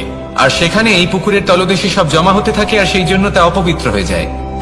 তাই সবসময় এই বিচারধারা প্রবাহমান রাখুন। যদি মনে কোনো ভাবনা চলে আসে, সেখানেই থেকে যায় এবং বিদ্যে থাকে, তাহলে তা বের করে দিন, তাকেও বয়ে যেতে দিন, এবং তার যা উত্তর হবে তা সময়ের সাথে আপনার সামনেই চলে আসবে। শুধুই নদীর মতো প্রবাহমান হন আর আমার সাথে ভালোবেসে বলুন, রাধা রাধা। এই সংসারে সাফল্য লাভ করার জন্য জ্ঞানের প্রয়োজন হয়, পরিশ্রমের প্রয়োজন হয়, দৃঢ় নিষ্ঠার প্রয়োজন হয়, নিরন্তর চেষ্টা করা প্রয়োজনীয়। কিন্তু আরো কিছু আছে যা অত্যন্ত প্রয়োজনীয় এবং গুরুত্বপূর্ণ। তা হলো ভালো বন্ধু। তাদের থাকা অত্যন্ত প্রয়োজনীয়। যদি ভালো বন্ধু থাকে তাহলে সময় এলে তারা ঢাল হয়ে আপনাকে সুরক্ষা করবেন। সময় এলে অস্ত্রের মতো শত্রুকে সংহারও করবেন। যদি তিনি জ্ঞানী হন, তাদের মধ্যে সদ্গুণ থাকে, তাহলে এই সব গুণ আপনার মধ্যেও প্রবেশ করবে। তাহলে সাফল্যের জন্য ভালো বন্ধু পাওয়া অত্যন্ত প্রয়োজনীয়। কিন্তু শুধু বন্ধু কেন, ভালো শত্রুও থাকা প্রয়োজনীয়। এবার আপনি ভাববেন, আমি কি বললাম? যদি আপনার জীবনেও ভালো অর্থাৎ শক্তিশালী শত্রু থাকে, তাহলে আপনিও শক্তিশালী হতে থাকবেন। এই শত্রু আপনাকে প্রেরিত করবে আরো বেশি শক্তিশালী হয়ে ওঠার। কখনো কোনো হরিণকে দেখুন, তীব্র গতিতে দৌড়তে থাকে। কেন তীব্র গতিতে দৌড়য়? এই কারণে নয় যে কোথাও তার জন্য মধুর ঘাস অপেক্ষা করে রয়েছে, না। সে এই কারণে তীব্র গতিতে দৌড়য় কারণ সেটা না করলে তার পেছনে একটি সিংহ আছে যে ওকে নিজের ভোজন করে ফেলবে। তাই জীবনে বিপদ, সংকট, এই সবকিছুও হলো অত্যন্ত গুরুত্বপূর্ণ। তার সম্মুখীন হতে শিখুন আর আমার সাথে ভালোবেসে বলুন, রাধা রাধা। আমরা সবাই ফল খাই, কিন্তু আমাদের সেই ফলই প্রিয় হয় যে পরিপক্ক হয়ে ওঠে, যেটা নম্র হয়, আর যে ফল অনেক বেশি মিষ্টি আর সুস্বাদু হয়ে থাকে, যাদের রঙে বাহার দেখা যায়। সেইভাবে জীবনে আমরা নানান মানুষের সাথে পরিচিত হই, কিন্তু সেই মানুষই আমাদের মন ছুঁয়ে যায় যারা বিনম্র স্বভাবের, যাদের বাণী খুব মধুর, যাদের অন্তরে আত্মবিশ্বাসের একটা তেজ, একটা রং দেখা যায়। এবার এমন ব্যক্তি আমরা কি করে হব? ঠিক সেইভাবেই যেমন একটা ফল রোদ, বর্ষা, শীত, বায়ু, এই সকল সংকটময় পরিস্থিতির সম্মুখীন হয়ে পরিপক্ক হয়ে ওঠে, সেইভাবেই মানুষ সংকটময় পরিস্থিতির সম্মুখীন হয়ে পরিপক্ক হয়ে ওঠেন। যদি এই সংকটের সম্মুখীন হন তাহলে অভিজ্ঞ হবেন, আর এই অভিজ্ঞতাই শিক্ষা দিয়ে যাবে। এই অভিজ্ঞতা আমাদের শিখিয়ে দেয় যে আমাদের বিনম্র থাকতে হবে। অহংকার করে কোনো লাভ নেই। মধুর বাণীর যে কি মূল্য তা আমরা শিখতে পারি। এই অভিজ্ঞতাই আমাদের বুঝিয়ে দেয় যে উচিত অনুচিত কোনটা, আমাদের দৃষ্টিভঙ্গি তৈরি করে, আর এই দৃষ্টিভঙ্গি দ্বারা আত্মবিশ্বাস জাগ্রত হয়। সেই জন্য জীবনে কখনো বিপদ থেকে দূরে পালাবেন না, সেগুলোর সম্মুখীন হন, অভিজ্ঞতা লাভ করুন, তার থেকে শিক্ষা লাভ করুন, এইভাবেই পরিপক্ক হবেন। আসুন আমার সাথে ভালোবেসে বলুন, রাধা রাধা। ধন সঞ্চয় করা সম্ভব, আর সেই জন্য ধন সব থেকে বেশি মূল্যবান সম্পত্তি নয়। এবার আপনি বলবেন, আমি কি বলছি? এই ধন খুব মূল্যবান, আমরা সকলে অর্জন করতে ব্যস্ত। সেটা এই কারণে কারণ আপনারা জানেন না এই সংসারের সব থেকে বেশি মূল্যবান সম্পত্তি কি। এ হলো সেই সম্পত্তি যা কখনো সঞ্চয় করা সম্ভব নয়। আপনার কাছে যতই ধন থাকুক তা দিয়ে আপনি স্বাস্থ্য লাভ করতে পারেন, বাড়ি কিনতে পারেন, আদি ইত্যাদি। কিন্তু আপনি যতই ধনী হন না কেন, ফেলে আসা দিনের একটা মুহূর্ত আপনি লাভ করতে পারবেন না। এই একটা মুহূর্ত, এই সময়, এটাই হলো সংসারের সব থেকে মূল্যবান সম্পত্তি। একবার চলে গেলে তা কখনোই ফিরে আসে না। আর এই মুহূর্ত যতই চলে যাক না কেন, আমরা স্মৃতির মাধ্যমে সেগুলি যাপন করতে পারি, তার আনন্দ উপভোগ করতে পারি। আর যার সাথে আমরা সময় অতিবাহিত করেছি তার স্মৃতিতে আমরা চিরকাল জীবিত থাকতে পারি। সেই জন্য সময় সব থেকে মূল্যবান সম্পত্তি, তাকে এইভাবে নষ্ট করবেন না। প্রত্যেকটা মুহূর্ত উপভোগ করুন, আনন্দ করুন, আর ভালোবেসে বলুন রাধা রাধা। কনক, কি সুন্দর একটা শব্দ। এর অনেকগুলো রূপ রয়েছে, অনেকগুলো অর্থ রয়েছে। প্রথম অর্থ হলো স্বর্ণ, অর্থাৎ সম্পত্তি। দ্বিতীয় অর্থ ধুতুরা, অর্থাৎ গাছের ছোট একটা বীজ, যা কিনা অত্যন্ত শক্তিশালী হয়। যদি বেশি মাত্রায় এর প্রয়োগ করা হয় তাহলে এটা বিষময় হয়ে উঠতে পারে। এই হলো সেই ধুতুরা যার প্রয়োগ মহাদেবের পুজোতে করা হয়। এবার প্রশ্ন হলো এটাই যে এই স্বর্ণ এবং এই ধুতুরার মধ্যে মিল কি রয়েছে। মিল হলো এটাই যে এই দুটোই মানুষকে মত্ত করে তোলে। ধুতুরা মানুষকে তখন মত্ত করে যখন তাকে সেবন করা হয়, কিন্তু স্বর্ণ, ধন, সম্পত্তি, মানুষ এটা যতটাই অর্জন করে নেয় সেটাই যথেষ্ট। এই স্বর্ণ মানুষের ভাবনা চিন্তা করার ক্ষমতাকে বশ করে ফেলে। মানুষ সম্পত্তির লোভে মত্ত হয়ে ওঠে, কারণ যে যত চমৎকারী, যতটা অমূল্য হয় তাকে সামলানো কিন্তু ততটাই কঠিন, তাই না? তাই মনে রাখবেন, ধন, স্বর্ণ, সম্পত্তি এগুলো ধুতুরার থেকেও অনেক বেশি বিষাক্ত হতে পারে। তাই এর উপর আত্মসংযমের একটা কবচ পরিয়ে রাখবেন এবং বিবেকের শক্তির সাথে এগুলো প্রয়োগ করুন, তবেই কল্যাণ হবে। আসুন আমার সাথে ভালোবেসে বলুন রাধা রাধা। আমার কাছে যশোদা মা যেমন, আমার কাছে দেবকী মা যেমন, আমার কাছে ঠিক তেমনই হলেন গোমাতা। এবার ভেবে দেখার বিষয় হলো এটা যে এই সংসারে অসংখ্য প্রাণী আছে, একজন গাইকে একজন মায়ের মর্যাদা কেন দেওয়া হয়? তাহলে এর অনেকগুলো কারণ আছে। এই গাই অর্থাৎ গোমাতা, এনারা হলেন অত্যন্ত শান্ত, শান্তিপ্রিয়, কখনো কারোর কোনো ক্ষতি করতেই পারেন না। গোমাতা যে দুধ নিজের বাছুরকে পান করান সেই দুধই আমাদেরও দেন। সেই দুধ পান করে আমরা শক্তি লাভ করি।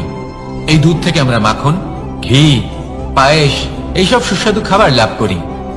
গোমাতার গোবর আমাদের জ্বালানি হিসেবে সাহায্য করে, যার ফলে খুব কম সংখ্যক কাঠ ব্যবহার করা যায় এবং বেশিরভাগ জঙ্গল সুরক্ষিত থাকে।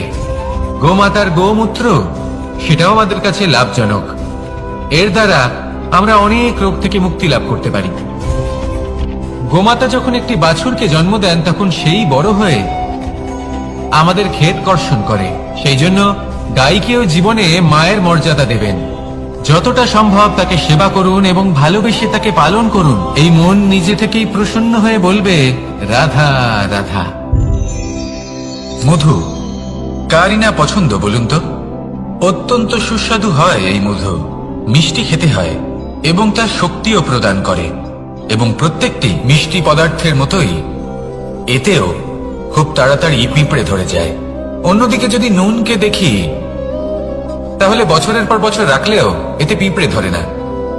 এবার যদি কথা বলি বন্ধুত্বের, তাহলে বন্ধুত্ব নুনের মতো হওয়া উচিত, মধুর মতো নয়। যারা সামনে এলে শুধুমাত্র মধুর মধুর কথা বলবে, পরে এতে পিঁপড়ে ধরে যাবে, এটা নুনের মতো হওয়া উচিত। প্রকৃত বন্ধু হলো সে যে সময় এলে পরে আপনার সামনে আপনার প্রকৃত সত্য তুলে ধরবে, তা সে যতই কঠিন হোক না কেন। আপনার দোষ, আপনার অপগুণ, আপনার খামতি আপনাকে বলতে পারবে, যাতে আপনি সেগুলো শুনে মেনে নিয়ে তারপর নিজেকে শুধরোতে পারেন। এটাই হলো প্রকৃত বন্ধুত্ব। কখনো নিজের জীবনের আশেপাশে মন দিয়ে দেখবেন, অনেক সময় এমন মানুষ থাকেন, অনেক বন্ধু থাকেন যাদের দেখে আমাদের মনে হয় যে এনারা খুব কঠোর, এনাদের কথা খুব কটু, কিন্তু বেশিরভাগ এমন মানুষের মনটা যদি বুঝতে পারেন তাহলে দেখবেন তাতে কোনো মালিন্য নেই। এনাদের মন অত্যন্ত পবিত্র হয়। যদি আপনার জীবনেও এমন কোনো ব্যক্তি থেকে থাকে, এমন বন্ধু থাকে, তাহলে তাদের আগলে রাখুন আর আমার সাথে ভালোবেসে বলুন, রাধা রাধা। যতক্ষণ আমরা এই সংসারে জীবিত ততক্ষণ আমাদের সাথে সবকিছু থাকে। আমাদের ধন, সুখ স্বাচ্ছন্দ্য, আমাদের মিত্রগণ, আমাদের পরিবার, এই সমাজ, এই সবকিছু আমাদের সাথে থাকে। যেদিন আমরা এই সংসারকে ত্যাগ করব, এদের মধ্যে কেউ আমাদের সাথে যাবে না। না ধন, না স্বাচ্ছন্দ্য, না সম্পত্তি। এই সকল মানুষ, এই সমাজ, এরা শুধুমাত্রই শ্মশান পর্যন্ত আমাদের সাথে থাকতে পারবেন। তারপরে যদি আমাদের সাথে কিছু যেতে পারে তাহলে তা শুধুই আমাদের ধর্ম। আর এই সংসারে আমরা নিজেদের যে সুনাম রেখে যাই সেটা সম্ভব শুধুমাত্র কর্মের দ্বারা। সেই জন্য সংসারে যতদিন পর্যন্ত জীবিত আছেন, যদি কিছু অর্জন করতে চান তাহলে ধর্ম অর্জন করুন, ধর্মের বিষয়ে স্পষ্টতা অর্জন করুন এবং কর্ম অর্জন করুন। এটাই হবে আপনার অতীত এবং এটাই হবে আপনার ভবিষ্যৎ, এবং এটাই সকলকে প্রেরণা প্রদান করবে। আসুন আমার সাথে ভালোবেসে বলুন, রাধা রাধা। এই পরিবার হলো আমাদের জীবনের একটা অমূল্য সম্পদ, অমূল্য এক আশ্রয়, যা এই সংসারে হয়তো কোথাও আপনি পাবেন না। তাই একে আগলে রাখুন। পরিবার সেই গাছ। আসুন আমার সাথে ভালোবেসে বলুন, আর সেই গাছ। আসুন আমার সাথে ভালোবেসে বলুন, রাধা রাধা। অনেক সময় আমরা জীবনে অনেক মানুষকে এমন বলতে শুনে থাকি যে আমি অসফল হয়েছি কারণ আমার সময় ভালো যাচ্ছিল না। আমি এই জিনিসটা লাভ করতে চাইছিলাম কিন্তু করতে পারলাম না কারণ আমার সময়টা ভালো যাচ্ছিল না। আমি আমার জীবনে ওই মহান কাজটা করতে চাইছিলাম কিন্তু করতে পারলাম না। কেন? কারণ আমার সময়টা ভালো যাচ্ছিল না। কিন্তু যে মুহূর্তে ভালো সময় আমার জীবনে আসবে, আমি সব কিছু প্রাপ্ত করব। এমন প্রায় প্রত্যেকেই বলেন। আসুন একটা কথা বোঝা যাক। একজন মালিকে দেখুন, সে প্রত্যেক দিন গাছের সেবা করে, তাকে জল দেয়, তার যত্ন আত্তি করে। কেন? প্রত্যেক দিন সেই গাছ ফল দেয় না। সঠিক সময় এলে তবেই সেই গাছ ফল দেয়, কিন্তু প্রত্যেক দিন মালি তার সেবা করে, তাকে যত্ন করে। শুধুমাত্র তখন করে না যখন সেই গাছ ফল দিতে সক্ষম। আর যদি মালি গাছের যত্ন প্রতিদিন না করে তাহলে হয়তো সেই গাছ ফল দিতেই পারবে না। এটাই হলো আমাদের জন্য একটা শিক্ষা। যখন সময় আমাদের জন্য অপেক্ষা করে না, তখন আপনি সময়ের জন্য কেন অপেক্ষা করছেন? ভালো সময়ের জন্য অপেক্ষা করবেন না। ভালো এবং শুভ কর্ম দ্বারা ভালো সময়কে নিজের কাছে টেনে আনুন। নিরন্তর কর্ম করুন, পরিশ্রম করতে থাকুন। শুভ সময় আপনা থেকেই আপনার কাছে আসবে। আসুন আমার সাথে ভালোবেসে বলুন, রাধা রাধা। একে বালি বলুন, মাটি বলুন বা ধুলো বলুন, এ দিয়ে কত কিছু করা সম্ভব। এ দিয়ে আপনি নিজের বাসস্থান নির্মাণ করতে পারেন, প্রাচীর করে তুলতে পারেন, অট্টালিকা নির্মাণ করতে পারেন। কিন্তু যদি এই বালিকে আপনি মুষ্টিবদ্ধ করে রাখতে চান, তাহলে তা হাত থেকে ফসকে যাবে। আপনি কখনোই একে মুষ্টিবদ্ধ করতে পারবেন না। এরকমই হয় আমাদের জীবন, আর এরকমই হয় সময়। এই মুষ্টিবদ্ধ করা বালির মতো। সময়কে আমরা বাধা দিতে পারবো না, আটকেও রাখতে পারবো না। এ হলো প্রবাহমান। জন্ম থেকে মৃত্যু পর্যন্ত এই যে সময়, তা খুবই সীমিত। আর এই সময় আমরা যেটাই করি তার দ্বারাই আমাদের মূল্য নির্ধারিত হয়। আর এই সংসার থেকে চলে যাওয়ার পরেও এই সংসার এই সব কর্মের জন্যই আমাদের মনে রাখে।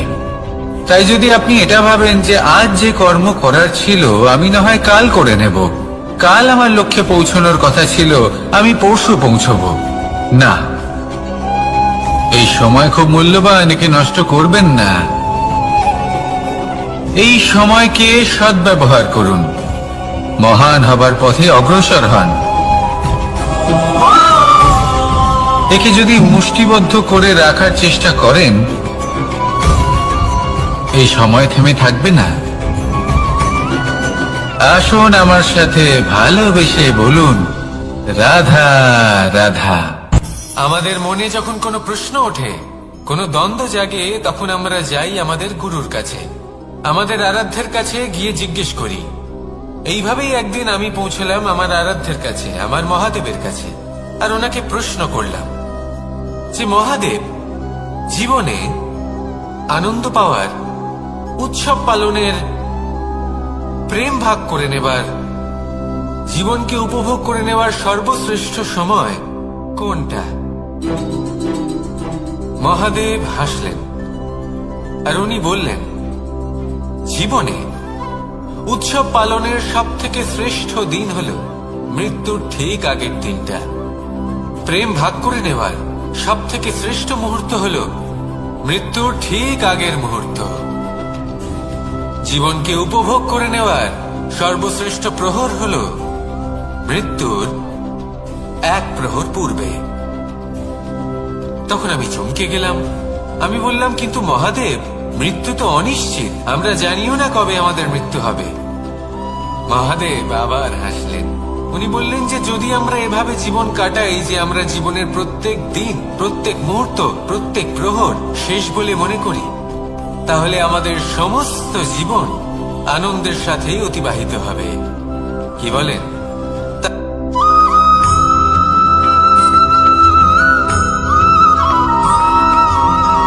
এই সংসারে কোনো বস্তু হোক বা ব্যক্তি হোক, তার একার গুরুত্ব কিন্তু খুব বেশি নয়। একটা উদাহরণ হিসেবে বৃষ্টির ফোঁটাকে ভেবে দেখুন।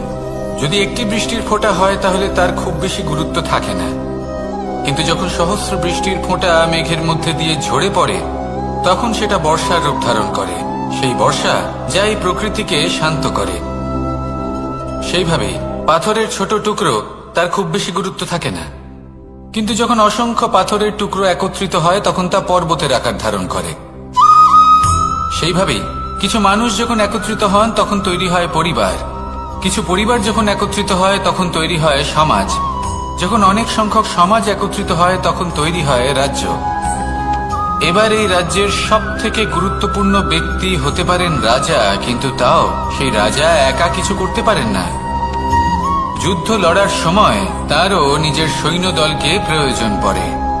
কিন্তু এই সংসারে এমন একজন ব্যক্তি আছেন যিনি একাই সব কাজ করতে থাকেন, এবং সেই ব্যক্তি হলেন মা। আমাদের জীবনে একজন পিতার ভূমিকা কিন্তু নিঃসন্দেহে অমূল্য, কিন্তু আমাদের সকলের জীবনে যে ভূমিকা একজন মায়ের তা অন্য কারোর থাকে না। একজন মা একাই সন্তানকে বড় করতে পারেন, সংস্কারী করে তুলতে পারেন, তার জন্য পরিশ্রম করেন। আর এত কিছু কাজ করার পরেও তার কাজের জন্য তিনি প্রশংসা অবশ্য পান না। উল্টে যদি সেই সন্তান অনুচিত পথে চালিত হয়, অনুচিত কর্ম করে, তখন সেই মাকেই অপবাদের পাত্র হয়ে উঠতে হয়। আমাদের জীবনে মায়ের যোগদান কতটা সেটা বুঝুন। আপনাকে বড় করে তোলার জন্য উনি কতটা পরিশ্রম করেছেন সেটা বুঝুন। আজ থেকে, এখন থেকে, এই মুহূর্ত থেকে মাকে সম্মান করতে শিখুন। যখন সময় পাবেন, যখন সুযোগ হবে, তখন তার প্রশংসা করুন, ওনারও ভালো লাগবে। আর মায়ের এই মমতার জন্য, তার এই ভূমিকার জন্য আসুন সবাই মিলে আমরা তাকে প্রণাম করি, আর সকলে মিলে ভালোবেসে বলি, রাধা রাধা।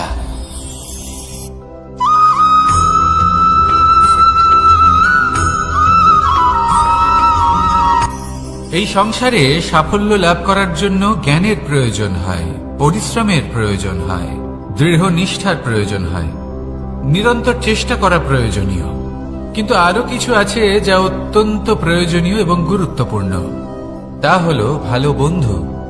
তাদের থাকা অত্যন্ত প্রয়োজনীয়। যদি ভালো বন্ধু থাকে তাহলে সময় এলে তারা ঢাল হয়ে আপনাকে সুরক্ষা করবেন। সময় এলে অস্ত্রের মতো শত্রুকে সংহারও করবেন। যদি তিনি জ্ঞানী হন, তাদের মধ্যে সদ্গুণ থাকে, তাহলে এই সব গুণ আপনার মধ্যেও প্রবেশ করবে।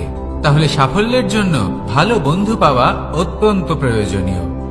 কিন্তু শুধু বন্ধু কেন, ভালো শত্রুও থাকা প্রয়োজনীয়। এবার আপনি ভাববেন, এ আমি কি বললাম? যদি আপনার জীবনেও ভালো অর্থাৎ শক্তিশালী শত্রু থাকে, তাহলে আপনিও শক্তিশালী হতে থাকবেন। এই শত্রু আপনাকে প্রেরিত করবে আরো বেশি শক্তিশালী হয়ে ওঠার। কখনো কোনো হরিণকে দেখুন, তীব্র গতিতে দৌড়তে থাকে। কেন তীব্র গতিতে দৌড়য়?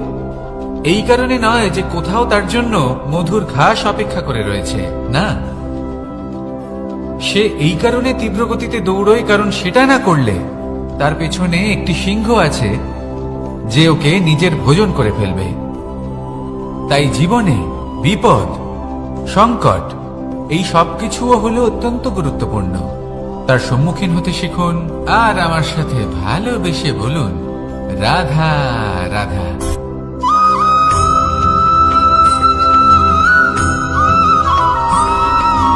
কথায় আছে, প্রত্যেক পুত্র তার পিতার প্রতিচ্ছবি হয়, আর সমস্ত প্রতিচ্ছবি চায় যেন সে তার অস্তিত্ব প্রাপ্ত করতে পারে। পুত্র চায় সে যেন তার পিতার মতো হয়, বা কখনো কখনো তার থেকেও শ্রেষ্ঠ হয়। সেটা কোনো অনুচিত ব্যাপার নয়।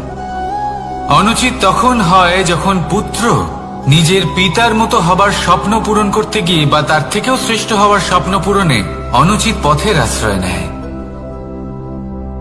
কারণ তারপরে সে তার পিতার গুণগুলি আত্মসাৎ করতে চায় না। সে শুধুই এটা চায় যে সংসারের চোখে যেন আমি শ্রেষ্ঠ প্রমাণিত হই। এটা অনুচিত। সংসারে এমন অনেক মানুষ আছেন যারা এই কারণে শ্রেষ্ঠ হওয়ার চেষ্টা করেন যাতে তার পরিবারের তার পিতার সম্মান বৃদ্ধি পায়। এমনও মানুষ থাকেন, আর এটাই হলো পার্থক্য উদ্দেশ্যের। মনে রাখবেন, যদি আপনার উদ্দেশ্য শুভ হয় তাহলে পথও শুভ হবে। যদি আপনার উদ্দেশ্য অশুভ হয় তাহলে পথও অশুভ হবে। তাহলে নিজের পিতার মতো হবার চেষ্টা অবশ্যই করুন, তার থেকেও শ্রেষ্ঠ হওয়ার চেষ্টা অবশ্যই করুন, কিন্তু মনে রাখবেন আপনার সংকল্প আর আপনার উদ্দেশ্য এই দুই শুভ হওয়া উচিত। তাহলে আসুন আর আমার সাথে ভালোবেসে বলুন, রাধা রাধা।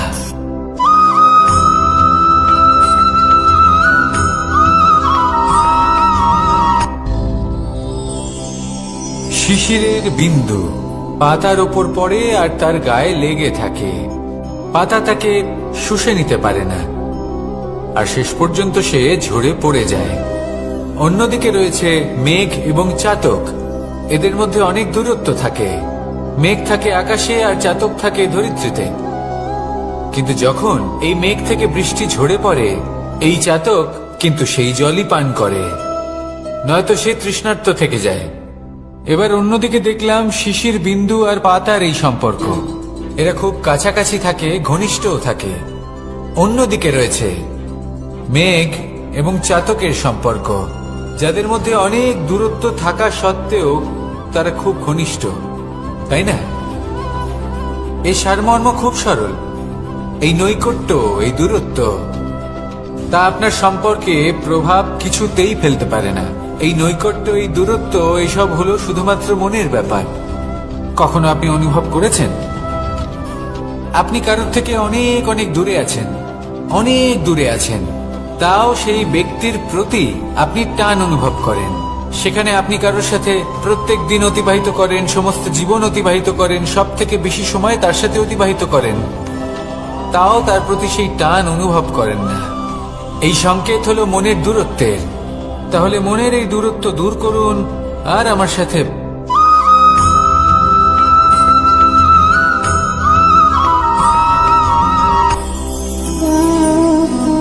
শক্তি, এক অত্যন্ত বিচিত্র বস্তু, বা বলতে পারেন অনুভূতি। পিতা সবসময় চান যেন তিনি তার শক্তি পুত্রকে। আসুন আপনাকে সহজে বোঝাই। যদি আপনি সুপাত্র হন আর আপনাকে শক্তি দেওয়া হয়, তাহলে আপনি সেই শক্তির গুরুত্ব বুঝবেন, কোথায় সেই শক্তি প্রয়োগ করা উচিত সেটা বুঝবেন। আর এটা যেহেতু অর্জন করা শক্তি হবে, সেই শক্তির অপব্যবহার হবে না। কিন্তু যদি এই আপনি কুপাত্র হন আর যদি আপনাকে এই শক্তি দেওয়া হয়, তাহলে কি হবে? দেখতে গেলে এই শক্তি আপনি দান হিসেবে পেয়েছেন, তাই না আপনি এই শক্তির গুরুত্ব বুঝবেন আর না এর প্রয়োগ আপনি জানবেন। তার অপব্যবহার হওয়া সুনিশ্চিত। তাই যদি আপনি কোনো শক্তি অর্জন করতে চান, তাহলে আগে তার যোগ্য হয়ে উঠুন। পুত্র নয়, পাত্র হয়ে উঠুন। আর আমার সাথে ভালোবেসে বলুন, রাধা রাধা।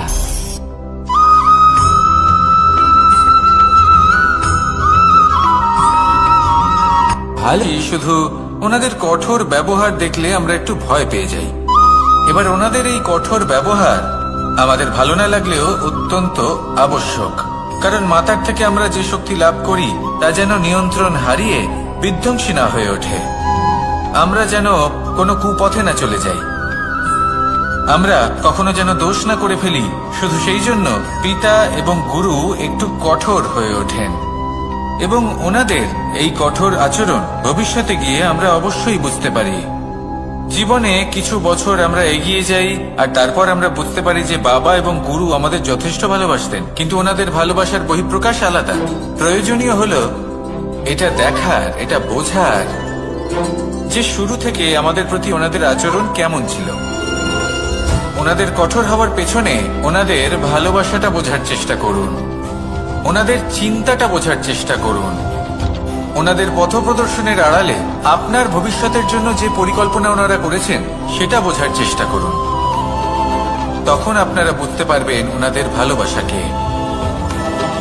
আপনার মনের মধ্যে আপনা থেকেই ওনাদের প্রতি সম্মান জেগে উঠবে।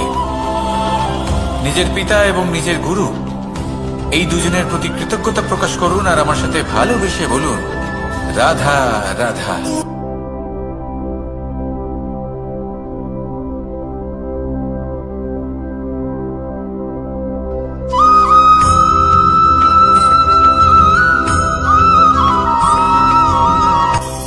কখনো কোনো বাগানের কোনো বৃক্ষকে দেখেছেন যেখানে সুগন্ধি ফুল থাকে, রসালো ফল থাকে? তখন মন প্রফুল্ল হয়ে ওঠে, মন থেকে সেই বৃক্ষের প্রতি ভালোবাসা জন্মায়। কিন্তু যিনি বাগানের মালিক, শুধুমাত্র তিনিই জানেন যে কিভাবে এই বৃক্ষকে আগলে রাখতে হয়, কিভাবে তার পরিচর্যা করলে এতে সুন্দর সুগন্ধি ফুল হবে, রসালো ফল হবে। কখনো কখনো প্রয়োজনের থেকে বেশি রোদ পেলে এই বৃক্ষগুলি শুকিয়ে যায়, প্রয়োজনের থেকে কম রোদ পেলেও এই বৃক্ষ কিন্তু শুকিয়ে যায়। প্রয়োজনের থেকে কম জল যদি পায়, এই বৃক্ষ শুকিয়ে যেতে পারে। প্রয়োজনের থেকে অতিরিক্ত জল যদি পায়, তখনও এই বৃক্ষের শিকড়গুলি নষ্ট হয়ে যেতে পারে। এবার এটাই কিন্তু আমাদের সংসারের সাথেও হয়। আমাদের সংসারের সকল প্রতিভাশালী ব্যক্তি, যেমন লেখক, বিচারক, প্রবক্তা, যোদ্ধা, এদের সবার ক্ষেত্রে এই কথাটাই প্রযোজ্য। যদি বেশি প্রশংসা করা হয়, তাহলেও এরা হারিয়ে যাবেন। প্রয়োজনের থেকে বেশি যদি নিন্দা করা হয়, তখনও তারা নত হয়ে পড়বেন।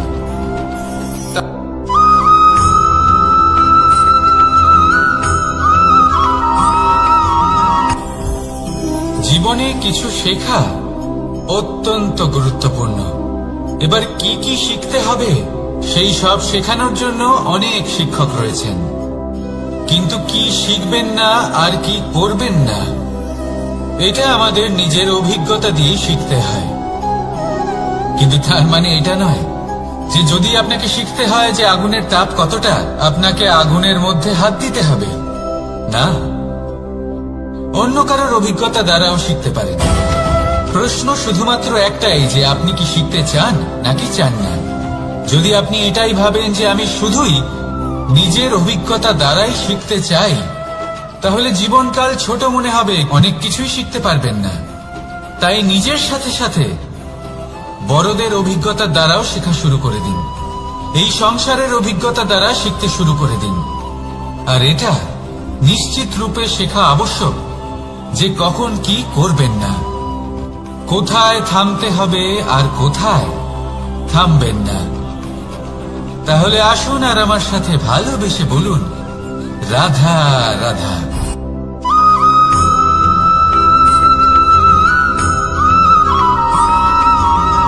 এই সংসারে সবথেকে বেশি কোমল বস্তু হলো রেশম। এই রেশম এতটাই কোমল হয় যে এর পুরো একটা থান শুধুমাত্র একটা হাতে ধরা সম্ভব। কখনো ভেবে দেখেছেন এই রেশম কিভাবে হয়? একটি কীট তার লালার দ্বারা উৎপন্ন হয়।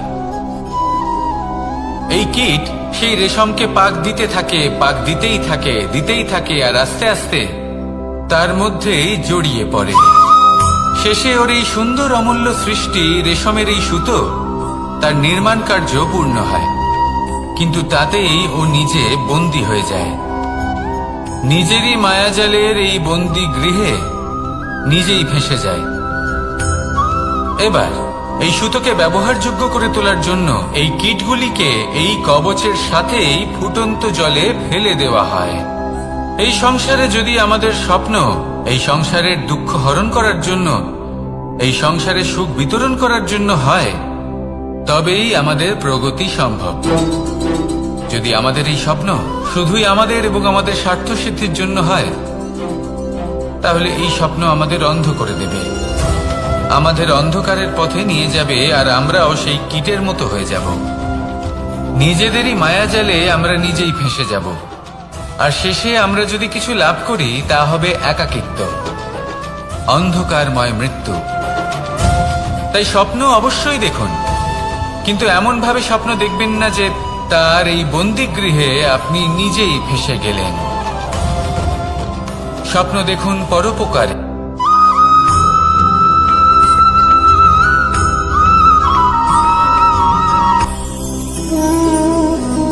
শক্তি এক অত্যন্ত বিচিত্র বস্তু, বা বলতে পারেন অনুভূতি।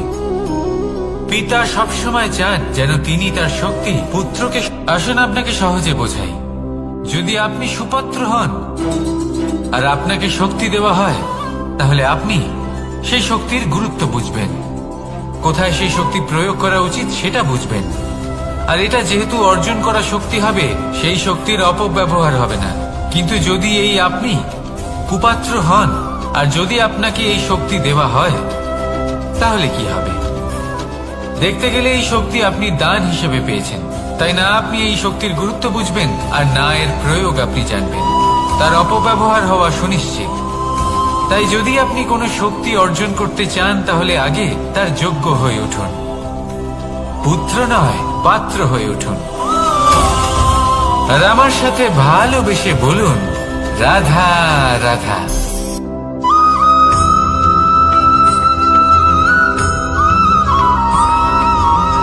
এই সংসারে প্রত্যেক মানুষ এটাই চান যে তিনি যেন ধনবান হন, আর্থিক অবস্থা তার ভালো থাকে, ওনার বাড়িতে লক্ষ্মীর আগমন হয়। কিন্তু সেটা হবে কি করে, সেটাই হলো প্রশ্ন। কেউ বলেন যে যদি পরিশ্রম করো তাহলে ধন অর্জন সম্ভব, কেউ বলেন যে যদি বিদ্যা লাভ হয় তবেই ধন অর্জন সম্ভব, কেউ বলেন যে যদি বলশালী হও তবেই সম্পন্ন থাকবে। ভালো কথা, যদি তাই হয়ে থাকে, তবে দিনমজুর সারা দিন পরিশ্রম করেন, তিনি কেন ধনী হন না? অনেকজন বিদ্বান মানুষ আছেন এই সংসারে, তারা কেন ধনবান হন না? অনেক সংখ্যক বলশালী ব্যক্তি আছেন, তাদের কাছে ধন নেই কেন? তাদের কেন ধনের অভাব হয়? আবার এমনও কিছু মানুষ আছেন যারা পরিশ্রম করেন, তারা দিনমজুর, কিন্তু তারা ধন অর্জন করতে পারেন। কিছু বিদ্বান ব্যক্তি আছেন যাদের কাছে অধিক মাত্রায় ধন রয়েছে। কয়েকজন বলশালী ব্যক্তি রয়েছেন যাদের কাছে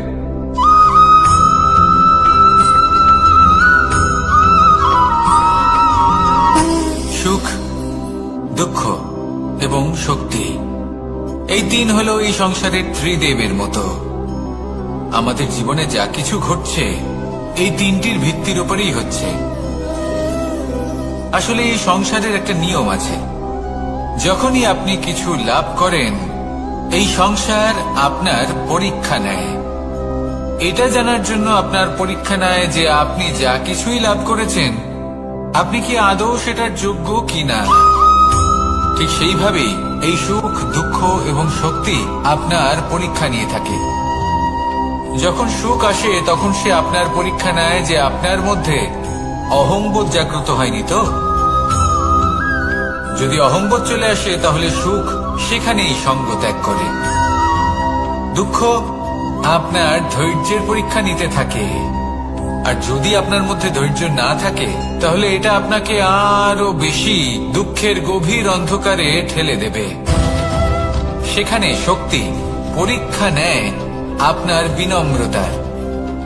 যদি আপনি বিনম্র না হন তাহলে হয় এই শক্তি আপনার সঙ্গ ত্যাগ করবে, নয় এই শক্তি বিনম্রতার অভাবে আপনার পতনের কারণ হতে পারে।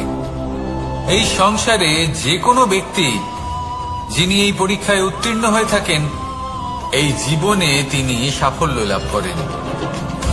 আসুন আমার সাথে ভালোবেসে বলুন, রাধা রাধা।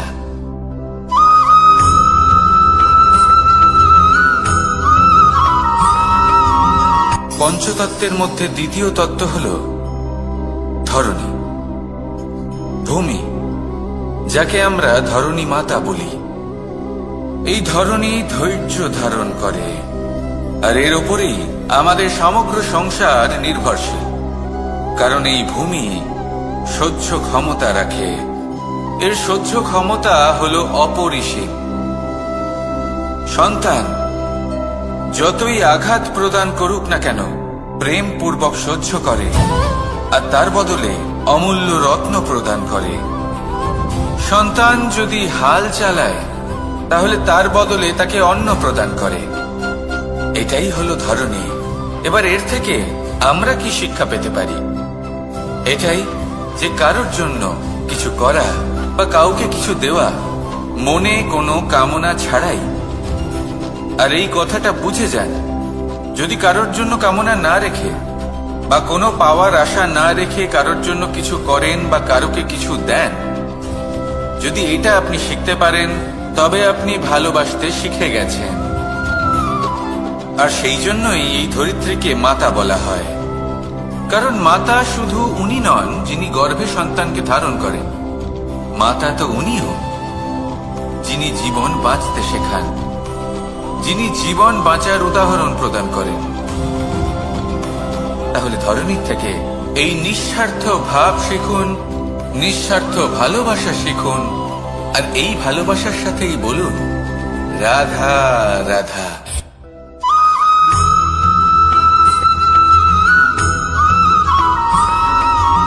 মানুষ জন্মগ্রহণ করে, তার সাথে ভয়েরও জন্ম হয়। ছোটবেলা থেকেই আমাদের মনে কোনো না কোনো প্রকারের ভয় থেকেই যায়।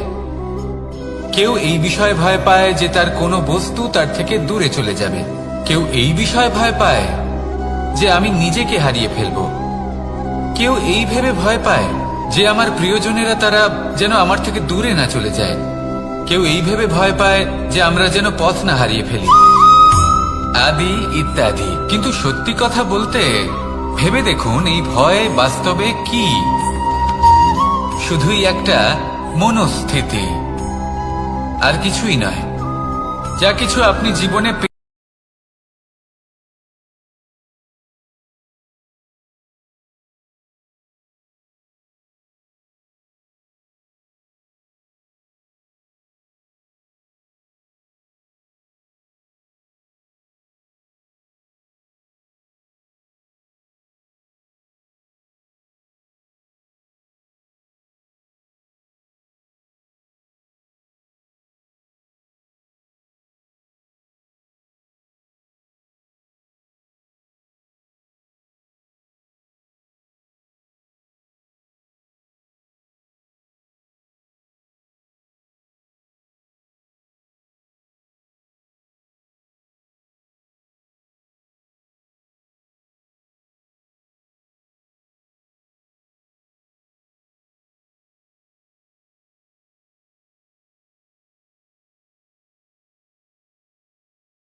রাত্রে আমরা সুখ নিদ্রা লাভ করি, আমরা স্বপ্ন দেখি, ভবিষ্যতের পরিকল্পনা করি, খুব ভালো লাগে। সকালে যখন চোখ খুলি নিদ্রা ভঙ্গ হয়, স্বপ্ন সেইখানেই ভেঙে যায়, আর তারপর আমরা আমাদের রোজকার জীবন যাপন করি। স্বপ্ন হয়তো মানুষ রাতের বেলায় দেখেন, কিন্তু সেটাকে সার্থক দিনের বেলাতেই করতে হয়। রাতে মধুর বাতাসের নিচে কোমল শয্যায় শুয়ে মাতার গলায় মিষ্টি গান শুনতে শুনতে নিদ্রায় আচ্ছন্ন হওয়া, স্বপ্ন দেখা, ভবিষ্যতের পরিকল্পনা করা বড়ই সরল। কিন্তু সকালবেলায় সময় মতো উঠে সূর্যের তাপ সহ্য করে, সেই উষ্ণতা সহ্য করে সর্বাঙ্গ ঘেমে গিয়ে নিজের পথ খুঁজে বের করা, সেই পথে অগ্রসর হওয়া, বাধা বিপত্তি এসবের সম্মুখীন হওয়া, আর তারপর লক্ষ্য লাভ করা, এগুলো কঠিন কাজ। এ হলো অত্যন্ত কঠিন কাজ। যদি আপনি চান যে স্বপ্ন আপনি দেখেছেন তা সত্যি হোক, তাহলে দিনের বেলায় আপনাকে বেরিয়ে কর্ম করতেই হবে, পরিশ্রম করতেই হবে। মনের এই চক্ষু দিয়ে স্বপ্ন দেখা সম্ভব, কিন্তু যদি আপনি বুঝতে পারেন যে এই স্বপ্নই হলো আপনার লক্ষ্য, তাহলে তাকে সার্থক করতে শুধুমাত্র পরিশ্রম দ্বারাই করতে হবে। তাহলে পরিশ্রম করুন আর আমার সাথে ভালোবেসে বলুন, রাধা রাধা। মানুষের জীবনে তিনটি গুণ অত্যন্ত প্রয়োজনীয়: শ্রদ্ধা, বিনম্রতা, যোগ্যতা। যদি জ্ঞান লাভ করতে চান তাহলে শ্রদ্ধার প্রয়োজন, যদি মান লাভ করতে চান তাহলে স্বভাবে বিনম্র হওয়া প্রয়োজন, আর যদি মনোবাঞ্ছিত স্থান লাভ করতে চান তাহলে যোগ্যতার প্রয়োজন। বিষয়টা সহজ। শ্রদ্ধা আপনাকে জ্ঞান দেবে, নম্র